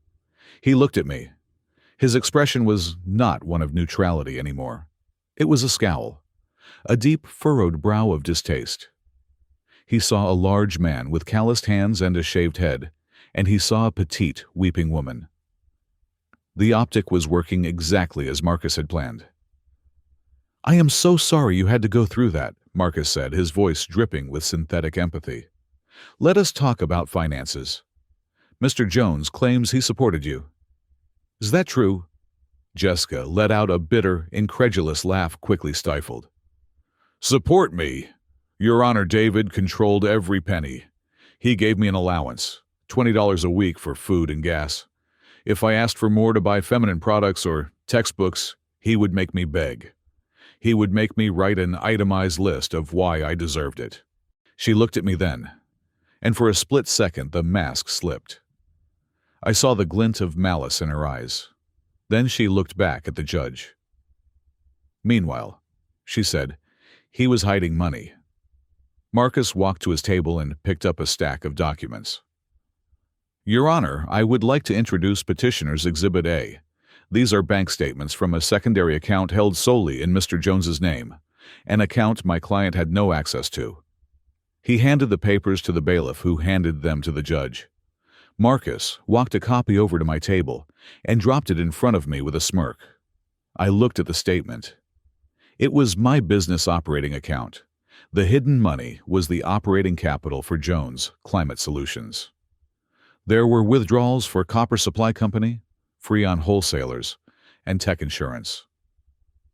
"As you can see, Your Honor," Marcus said, pointing at the numbers.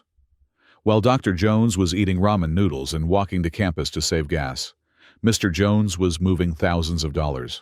Look at this entry here. $3,500 on July 12th. Another $4,000 on August 1st. He was hoarding marital assets while his wife starved." Judge Harrison adjusted his spectacles. He looked at the withdrawal of $3,500. He did not know that money bought a 5-ton condenser unit for a restaurant downtown. He only saw a number that was hidden from a weeping wife. "Mr. Jones," Judge Harrison said, his voice rumbling like distant thunder. "Did you disclose the existence of this account during the preliminary financial exchange?" "I did, Your Honor," I said, standing up. "It is my business account. Those are for parts. That $3,000 was for a compressor." "Sit down, Mr. Jones," the judge snapped. "You will have your turn. But looking at these redacted descriptions, it looks highly suspicious." Marcus had redacted the vendor names.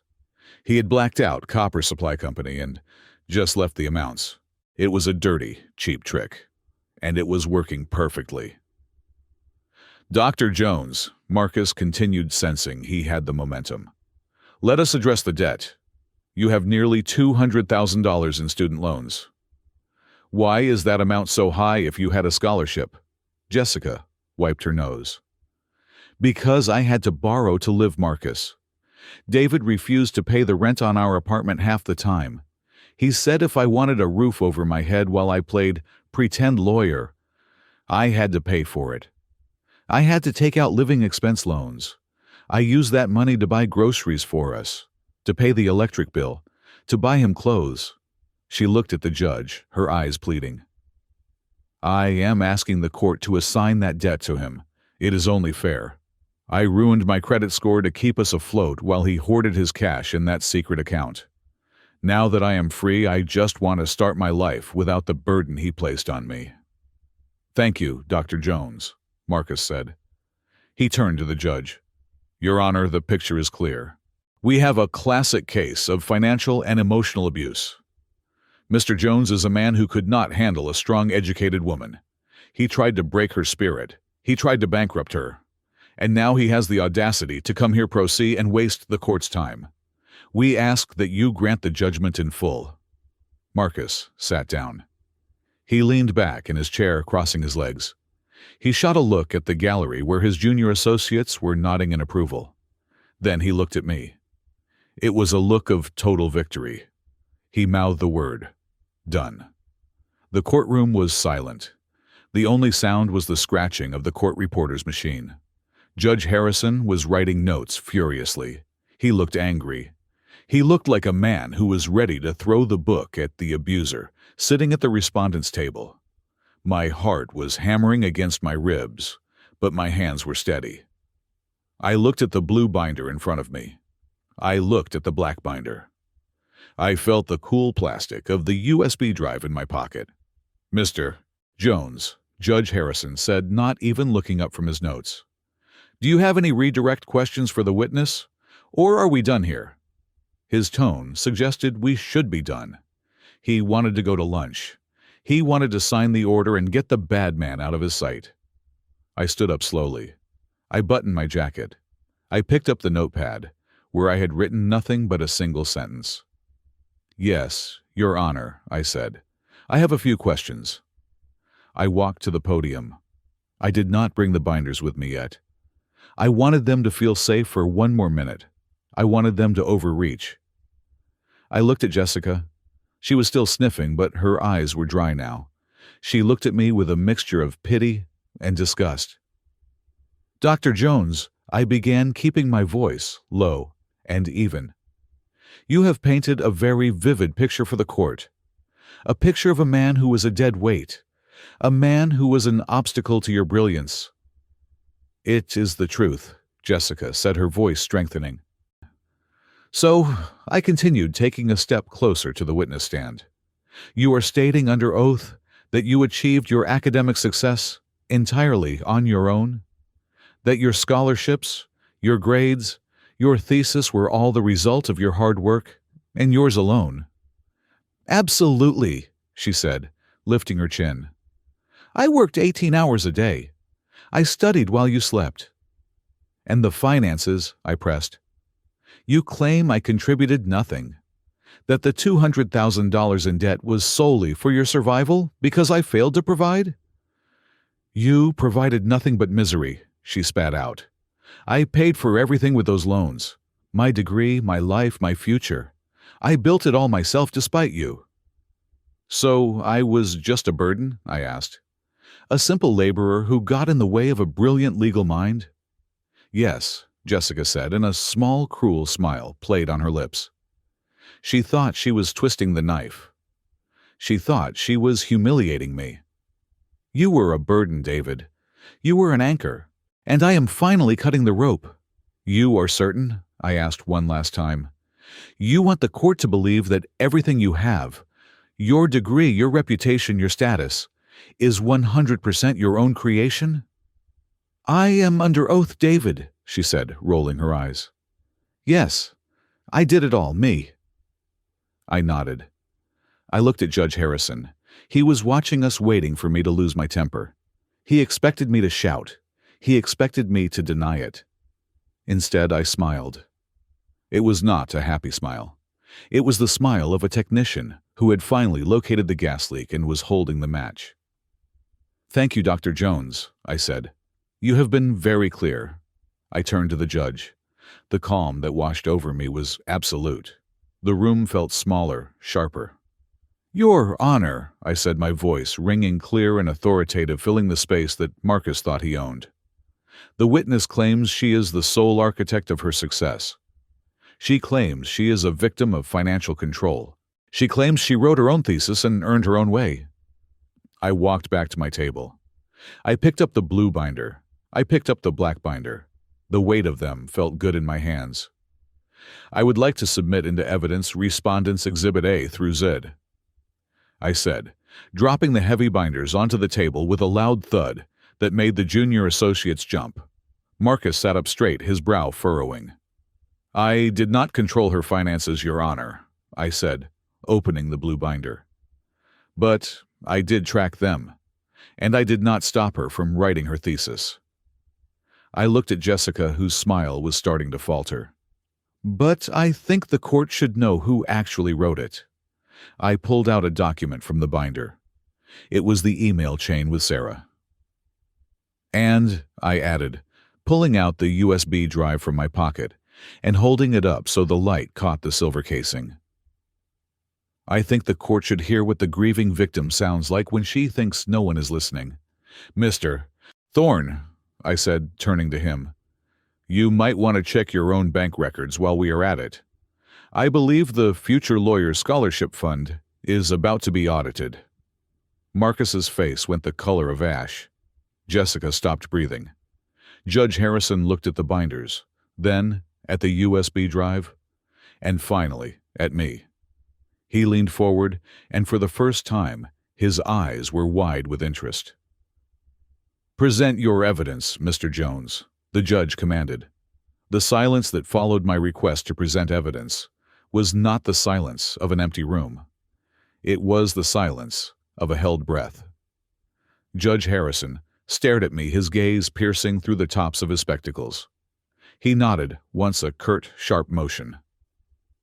"Proceed, Mr. Jones," he said. "But be warned, if this is a wasting of the court's time, I will hold you in contempt." "It is no waste, Your Honor," I said, my voice steady. I reached into the blue binder. I did not pull out a few loose papers. I pulled out a brick of documents. It was 3 inches thick, bound with heavy rubber bands. I walked over to the bailiff and handed it to him. "Respondent's Exhibit A," I announced. "These are the original carbon copy transaction receipts from the last 8 years. Every single wire transfer, every single check. And on the memo line of every single one in the handwriting of the petitioner is the purpose of the funds." I turned to Jessica. She was staring at the stack of papers as if it were a bomb. "Dr. Jones claimed she received no support," I said to the room. "She claimed I gave her $20 a week. But if you look at page 1, dated September 4th, 2018, you will see a transfer for $14,000. The memo line reads, 'Tuition and housing.' Signed, Jessica Jones." I pointed to the projection screen that the clerk had set up for me. I placed a digital copy of the receipt on the document camera. Jessica's signature loops and swirls of blue ink was magnified 10 feet tall. Page 50. I continued flipping the pages on the screen. December 10th, 2019, $6,000. Memo, bar prep course. Signed, Jessica Jones. I looked at Marcus Thorne. He was no longer leaning back. He was sitting on the edge of his chair, whispering furiously to his associate. "Page 102, I said, my voice rising slightly. "January 15th, 2021, $25,000. Memo. Living expenses while studying. That was the day I sold my father's truck, Your Honor. The money was in her account within 2 hours." I turned to the judge. "The total sum of these receipts, Your Honor, is not zero. It is not $20 a week. It is $412,560.50. The number hung in the air. $400,000. It was a fortune. It was my life's blood drained drop by drop. "Objection!" Marcus Thorne shot to his feet, knocking his chair back. "Your Honor, this is an ambush. We have not seen these documents. For all we know, these are forgeries. Mr. Jones could have written these himself last night." "Forgeries?" Judge Harrison asked, his voice dangerously low. He picked up the stack of original receipts the bailiff had placed on his bench.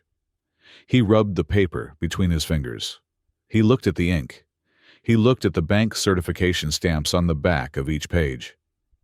"Mr. Thorne," the judge said, looking over the bench, "these appear to be bank-certified carbons. Unless your client is claiming she has a doppelganger with identical handwriting who also has access to her bank account, the objection is overruled." Marcus sank back into his chair. He looked at Jessica. His eyes were not protective anymore. They were accusing. He knew he had been lied to, or at least that the lie was unraveling. "But money is just numbers," I said, moving to the laptop I had set up on the attorney's table. "Let us talk about the abuse, the broken spirit Dr. Jones testified about." I looked at Jessica. She was pale, her hands gripping the railing of the witness stand, so hard her knuckles were white. "She told you I smashed her computer," I said. "She told you I screamed at her. She told you she lived in fear." I plugged the silver USB drive into the laptop. The connection chime sounded, a cheerful ding-dong that seemed absurdly out of place in the tense atmosphere. "I am a contractor, Your Honor," I said. "I work with security systems. 6 years ago, after a package was stolen from our porch, I installed a closed-circuit camera system in our living room. It is small. It looks like a smoke detector. Jessica knew about it when I installed it. But I suppose over the years, she forgot it was there. Or she thought I was too stupid to know how to retrieve the data from the cloud." I clicked a file named video_evidence_01.mp4. The projector screen flickered, then resolved into a grainy but clear image of our old living room. The timestamp in the corner read, October 14th, 2023, 1400 hours. On the screen, Jessica was pacing the living room. She was holding a phone to her ear. She was laughing. It was not the terrified sob she had just performed for the court. It was a cackle. "I know, Marcus, I know," the Jessica on the screen shouted. Her voice boomed through the courtroom speakers. "The idiot actually did it. He sold his Harley. You know that ugly bike he loved more than me. He got $8,000 for it." In the courtroom, I heard a collective gasp from the gallery. I loved that motorcycle. It was a 1972 restored classic. I had rebuilt the engine on my kitchen table. On the screen, Jessica continued. "He thinks I need it for a special seminar. Please. I am using it to buy that Birkin bag I showed you, the orange one. It is going to look amazing with my graduation robe." She paused, listening to the person on the other end, Marcus. Then she laughed again. "Oh, stop it. He does not suspect a thing. He looked at me with those big, dumb puppy eyes and said, 'Anything for your dream, honey.' God, it is almost too easy. It is like stealing candy from a retard." I froze the video. The image of Jessica, head thrown back in laughter, mocked the woman sitting in the witness box. The courtroom was dead silent. You could hear the hum of the hard drive spinning. I looked at Jessica. She was no longer crying. Her face had drained of all blood. She looked like a wax statue. She opened her mouth to speak, but nothing came out. "Objection," Marcus yelled, but his voice cracked. "Your Honor, this is a violation of privacy. Illegal recording." "Sit down, counselor," Judge Harrison barked. "It is his own home, and your client just testified she was a prisoner in that home. I want to see the rest of the prison footage." "There is more, Your Honor," I said. "Dr. Jones showed you bruises. She claimed I hit her. I clicked on the next file, video_evidence_02.mp4. The timestamp was 3 months ago, the night before she filed for divorce. On the screen, Jessica was standing in front of the hallway mirror. She was wearing a tank top. She looked at her reflection, then calmly, methodically, she made a fist. She raised her right hand and punched her own left bicep. Hard. Thud. She winced, rubbed the spot and examined it. Not dark enough, the Jessica on the screen muttered. She hit herself again, harder this time. A sharp, sickening smack. She did it 3 times. Then she took out her phone, angled it in the mirror, and snapped a photo of the developing redness. Perfect, she said to her reflection. That is a domestic violence charge right there. Save that for the big day. I stopped the video. The silence in the courtroom shattered. People in the gallery began to murmur. The bailiff stepped forward, his hand resting on his belt, as if he expected a riot. Marcus Thorne had his face in his hands. He knew. In that moment, he knew his career was flashing before his eyes. But the most terrifying reaction came from the bench. Judge Harrison was not writing notes anymore. His face had turned a deep, flushed red. The veins in his neck were bulging. He was gripping his gavel so tightly I thought the wood might splinter. He looked at Jessica, not as a judge, looks at a litigant, but as a grandfather looks at a viper he found in a crib. "Dr. Jones," Judge Harrison said. His voice was shaking with suppressed rage. "Did I just watch you manufacture evidence for this court? Did I just watch you commit perjury in real time?" Jessica was shaking. Tears were streaming down her face now, but they were real tears of terror. "Your Honor, it is out of context. I was—" "Out of context," Judge Harrison roared. The sound echoed off the wood paneling like a gunshot. "You beat yourself to frame a man. You mocked his sacrifice to buy a luxury handbag. Do not speak to me of context." He turned to Marcus. "Mr. Thorne, is this the abuse you based your entire filing on? Is this the monster you defamed in my courtroom?" Marcus stood up slowly. He looked sick. "Your Honor, I was not aware of this footage. I was relying on my client's assertions." "Assertions?" The judge spat the word out. "You are an officer of the court. You filed a sworn affidavit based on self-inflicted wounds." I watched them scramble. It was satisfying. It was visceral. But I was not done. I had proven she was a liar. I had proven she was a thief. But I had not yet proven the conspiracy. I had not yet proven that they viewed this court and this judge as a joke. "Your Honor," I said, my voice cutting through the chaos. "She lied about me. That is expected in a divorce, sadly. But what she did next and what they did next goes beyond a bad marriage." I picked up the black binder. "Dr. Jones and Mr. Thorne believe they are smarter than everyone in this room," I said. "They believe that the law is a game. They believe that you, Judge Harrison, are a piece on a chessboard that they can move around." Judge Harrison's eyes narrowed. "What are you talking about, Mr. Jones?" "They knew you were assigned to this case," I said. "And they had a plan for you."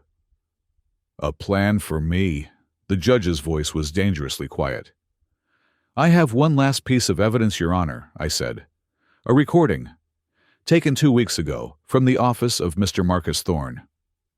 Marcus's head snapped up. His eyes went wide. He looked at the vent in the ceiling of the courtroom, then back at me. He realized. I saw the moment the realization hit him. The maintenance worker. The HVAC repair. "Mr. Jones," Marcus stammered. "If you obtained audio from my private office, that is privileged. That is attorney-client privilege. It is inadmissible." "Privilege does not cover the commission of a crime, Mr. Thorne," I said calmly, reciting the rule Miller had drilled into my head. "The crime-fraud exception applies. And what you are about to hear is a conspiracy to commit fraud against this court." I looked at the judge.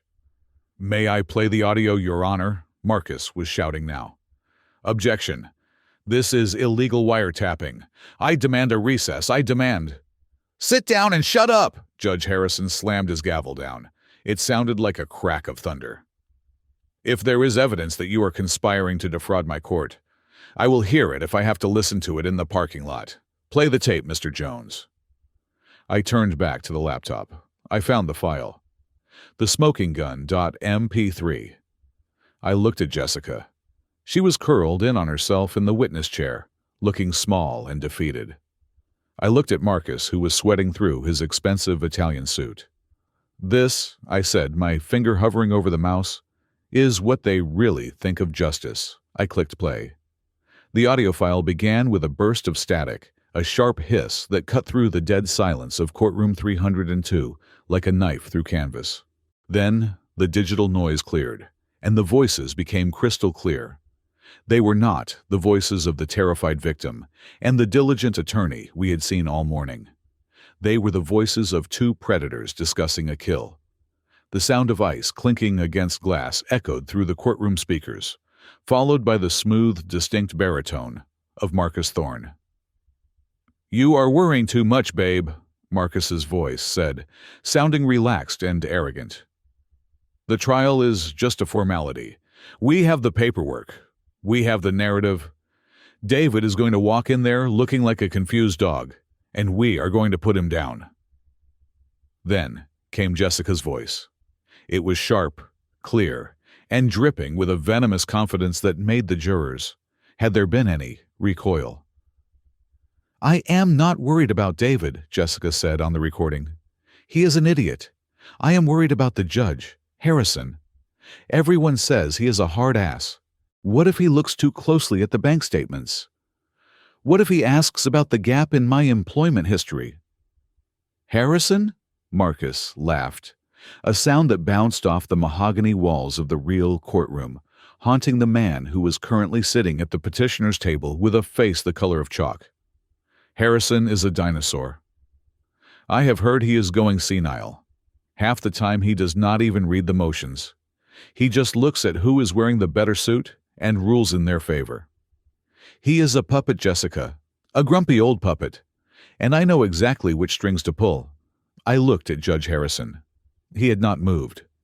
He was staring at the speakers as if they were burning bushes.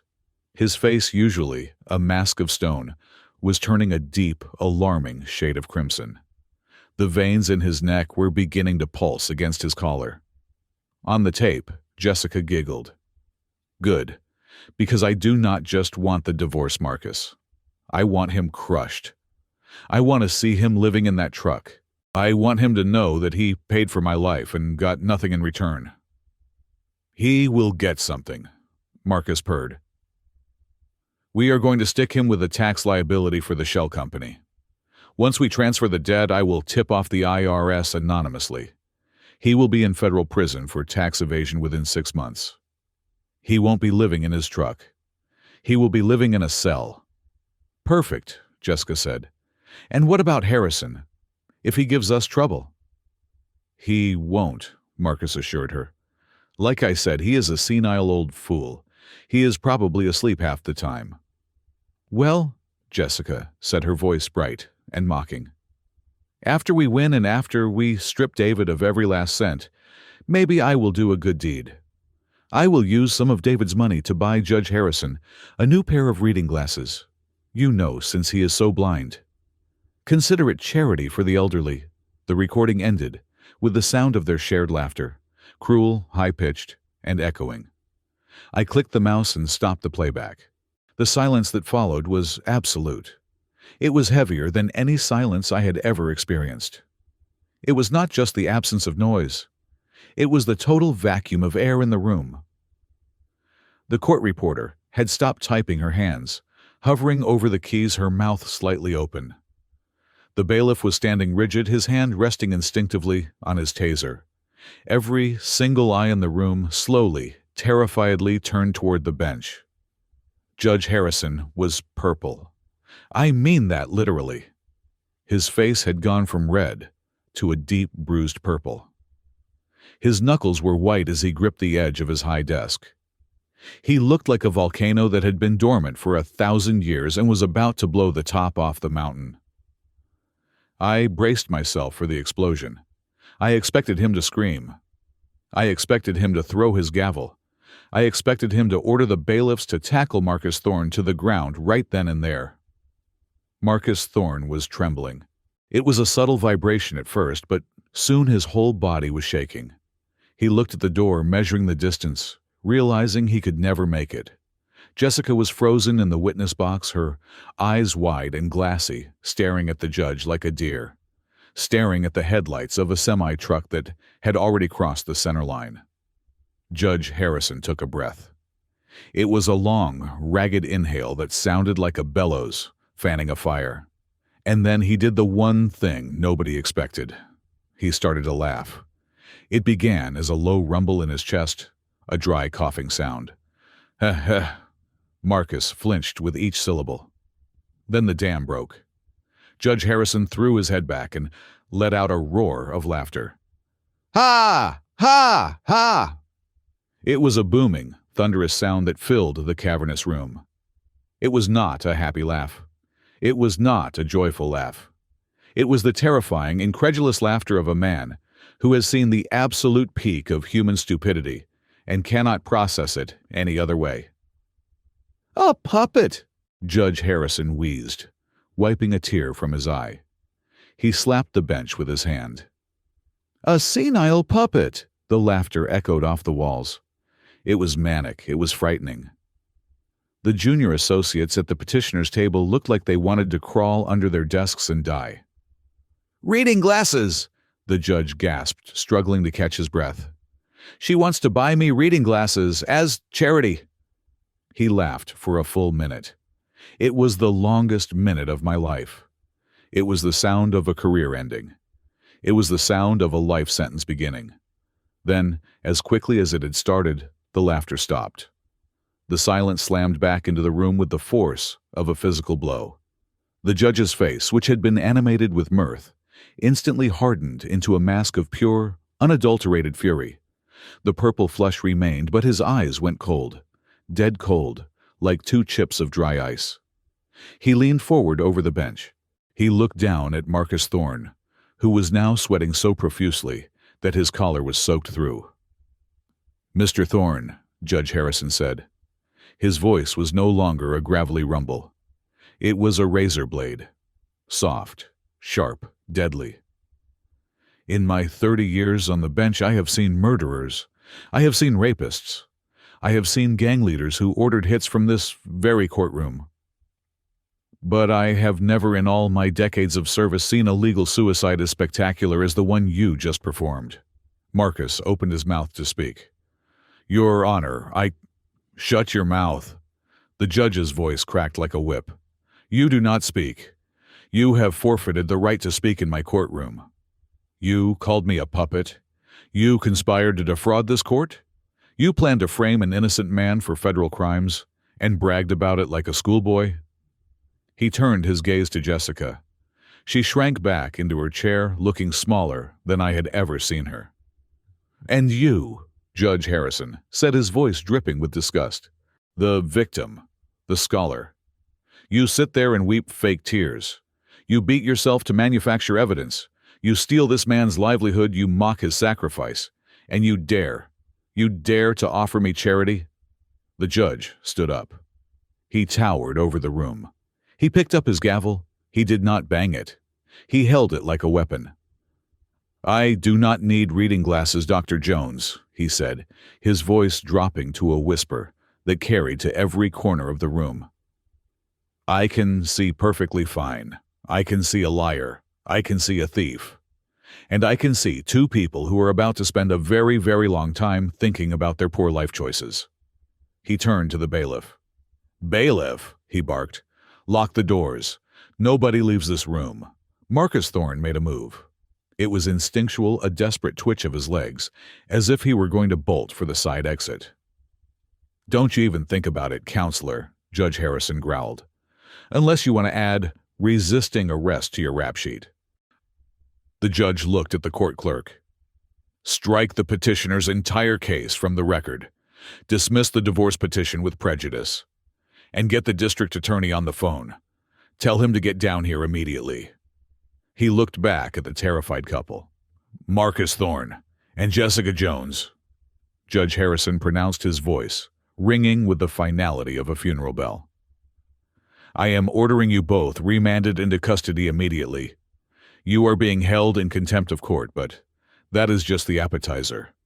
I am recommending that the district attorney charge you both with perjury in the first-degree conspiracy to commit fraud, grand larceny, and obstruction of justice." He paused, letting the weight of the charges settle on their shoulders.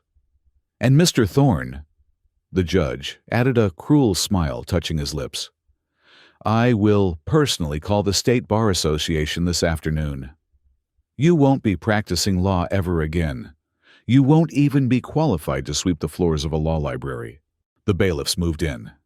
2 large officers approached the petitioner's table. They pulled Marcus Thorne out of his chair. He was limp, his legs barely holding him up. As they slapped the handcuffs on his wrists, the metal clicking loudly in the silent room, he looked at me. There was no arrogance left, only terror. Then, they moved to the witness stand. An officer reached for Jessica's arm. "Ma'am, stand up. Put your hands behind your back." Jessica looked at the officer. Then she looked at me. Her eyes were wide unseeing, filled with the sudden crushing reality of what was happening. Her lips moved, forming the word David, but no sound came out. Then her eyes rolled back into her head. Her knees buckled. She collapsed sideways, hitting the floor of the witness box with a dull thud. She didn't faint, gracefully, like they do in the movies. She went down, like a sack of wet cement. "She is out cold, Your Honor," the bailiff said, looking down at her. "Wake her up," Judge Harrison said coldly. "And then cuff her. She can sleep in the holding cell. I hear the beds there are very firm. Good for the back." The judge looked at me. The anger in his face softened, just a fraction. He nodded at me. It was a nod of respect, a nod from one mechanic to another. "Mr. Jones," he said, "you may step down, and nice work on the HVAC system." The audio was crystal clear. I gathered my binders. I picked up the USB drive. I watched as they dragged Marcus out the side door. I watched as they revived Jessica with smelling salts, handcuffed her while she was still groggy, and weeping real tears this time, and marched her out behind him. I stood alone in the center of the courtroom. The storm was over. The air felt lighter. I took a deep breath. It smelled of floor polish and old wood, but for the first time in 8 years, it smelled like freedom. I looked at the empty witness stand where my wife had just destroyed herself. I felt a pang of sadness, a ghost of the love I used to have. But then, I remembered the laughter on the tape. I remembered the reading glasses. And the sadness vanished, replaced by the cold, hard satisfaction of a job well done. I turned and walked toward the exit. The gallery was buzzing now, people whispering and pointing. But I did not look back. I had fixed the leak. The pressure was equalized. The system was running smoothly again. And I had a lot of work to do to rebuild my life. The heavy oak doors of the courtroom closed behind me, sealing away the sight of Jessica screaming in handcuffs and Marcus Thorne weeping like a child who had dropped his ice cream. For a moment, I just stood in the hallway, the marble floor cool beneath my feet, listening to the muffled chaos inside. It was over. The storm that had raged in my life for months, the hurricane that had threatened to tear the roof off my sanity, had suddenly dissipated, leaving behind a silence so profound it felt holy. Miller was waiting for me by the water fountain. He did not smile. He did not cheer. He simply nodded a slow, grave dip of his chin that said everything that needed to be said. He handed me a cup of coffee. It was lukewarm and tasted like vending machine sludge, but at that moment, it was the best thing I had ever tasted. "The district attorney is already on the phone with the feds," Miller said quietly. "They want the USB drives, all of them." "They can have them," I said, taking a sip. I am done with them." We walked out of the courthouse into a wall of flashing lights. The press had gotten wind of the spectacle inside. Apparently, a prominent divorce attorney conspiring with his mistress to frame a blue-collar husband was exactly the kind of story that sold papers. Microphones were shoved in my face. Reporters shouted questions. "Mr. Jones, is it true she beat herself?" "Mr. Jones, how much money did they steal?" I did not stop. I did not speak. I just walked through the crowd, my head held high, looking neither left nor right. I was not a celebrity. I was not a hero. I was just a man who had cleaned the filter and restored the airflow. The weeks that followed were a blur of vindication. The story I had uncovered in Miller's dining room was just the tip of the iceberg. Once the FBI got hold of the DJ Holdings records and the audio tapes, the dam broke wide open. It turned out that Marcus Thorne had been running a massive money laundering operation for years, using shell companies registered in the names of his unwitting clients. I was just one of many. He had been washing money for offshore gambling rings and tax evaders. When the FBI raided his penthouse, the same penthouse where Jessica had sipped champagne and mocked me, they found $3 million in cash hidden in the walls.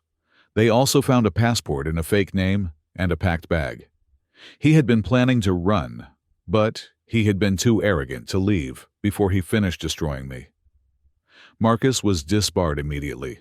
The State Bar Association did not just strip him of his license, they practically burned it in the public square. He was charged with 27 counts of fraud, money laundering, conspiracy, and perjury. Faced with the mountain of evidence I had provided, he turned on Jessica instantly. He tried to cut a deal, claiming she was the mastermind who seduced him into a life of crime. It did not work. The feds had the tapes. They knew exactly who was pulling the strings. Marcus Thorne was sentenced to 20 years in federal prison without the possibility of parole. The man who wore $3,000 suits was traded in for an orange jumpsuit that fit poorly and scratched his skin.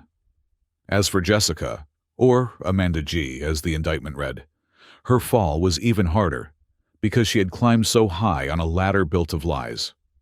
The university revoked her degree before the ink on the diploma was even dry. The Doctor of Law title she had weaponized against me was stripped away, leaving her as nothing more than a two-bit con artist with a history of insurance fraud. She was charged with identity theft, grand larceny, perjury, and conspiracy.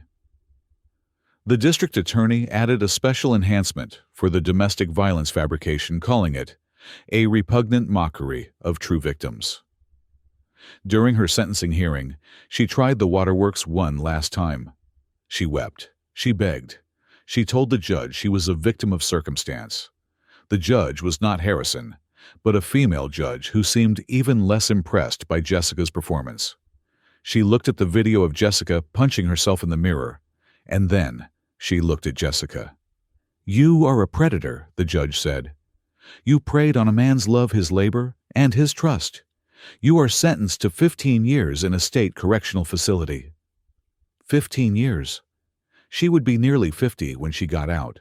The beauty she prized so highly, the youth she used as currency, would be gone, spent behind concrete walls. But the greatest justice came from Judge Harrison. True to his reputation, as a strict adherent to the law, he did not just grant a divorce. He issued a decree of annulment based on fraud. In the eyes of the law, the marriage never happened. I was never the husband of Jessica Harris. I was a victim of a crime. Because of the annulment and the criminal conviction, the court ordered full restitution. Since Marcus Thorne's assets were seized by the government and since he was liable for the conspiracy against me, the court awarded me damages from his frozen accounts before the government took the rest. I received a check for $850,000. It was double what I had spent on her. It was reimbursement for every tuition payment, every rent check, every grocery bill, plus punitive damages for emotional distress and the attempted framing. I remember holding that check in my hands. It was just a piece of paper, but it felt heavy. It represented 8 years of sweat, blood, and lost time. It was the price of my naivety returned to me with interest. I did not go to Vegas. I did not buy a sports car. I went back to the garage. I bought 3 new vans, bright, clean white vans. On the side, I had a graphic designer paint a new logo. It was a shield with a flame and a snowflake crossed in the middle. Just as thermal. Honest air. Honest pricing. I hired my old crew back, Jerry and Mike. When I called them, Jerry actually started crying on the phone. They had been working odd jobs, struggling to get by. I gave them both a 10% stake in the company and a raise. We were not just a crew anymore. We were a family. But I had one more debt to pay. A moral debt. I took $100,000 of the settlement money and established a foundation. I named it the Thomas Jones Memorial Scholarship after my father.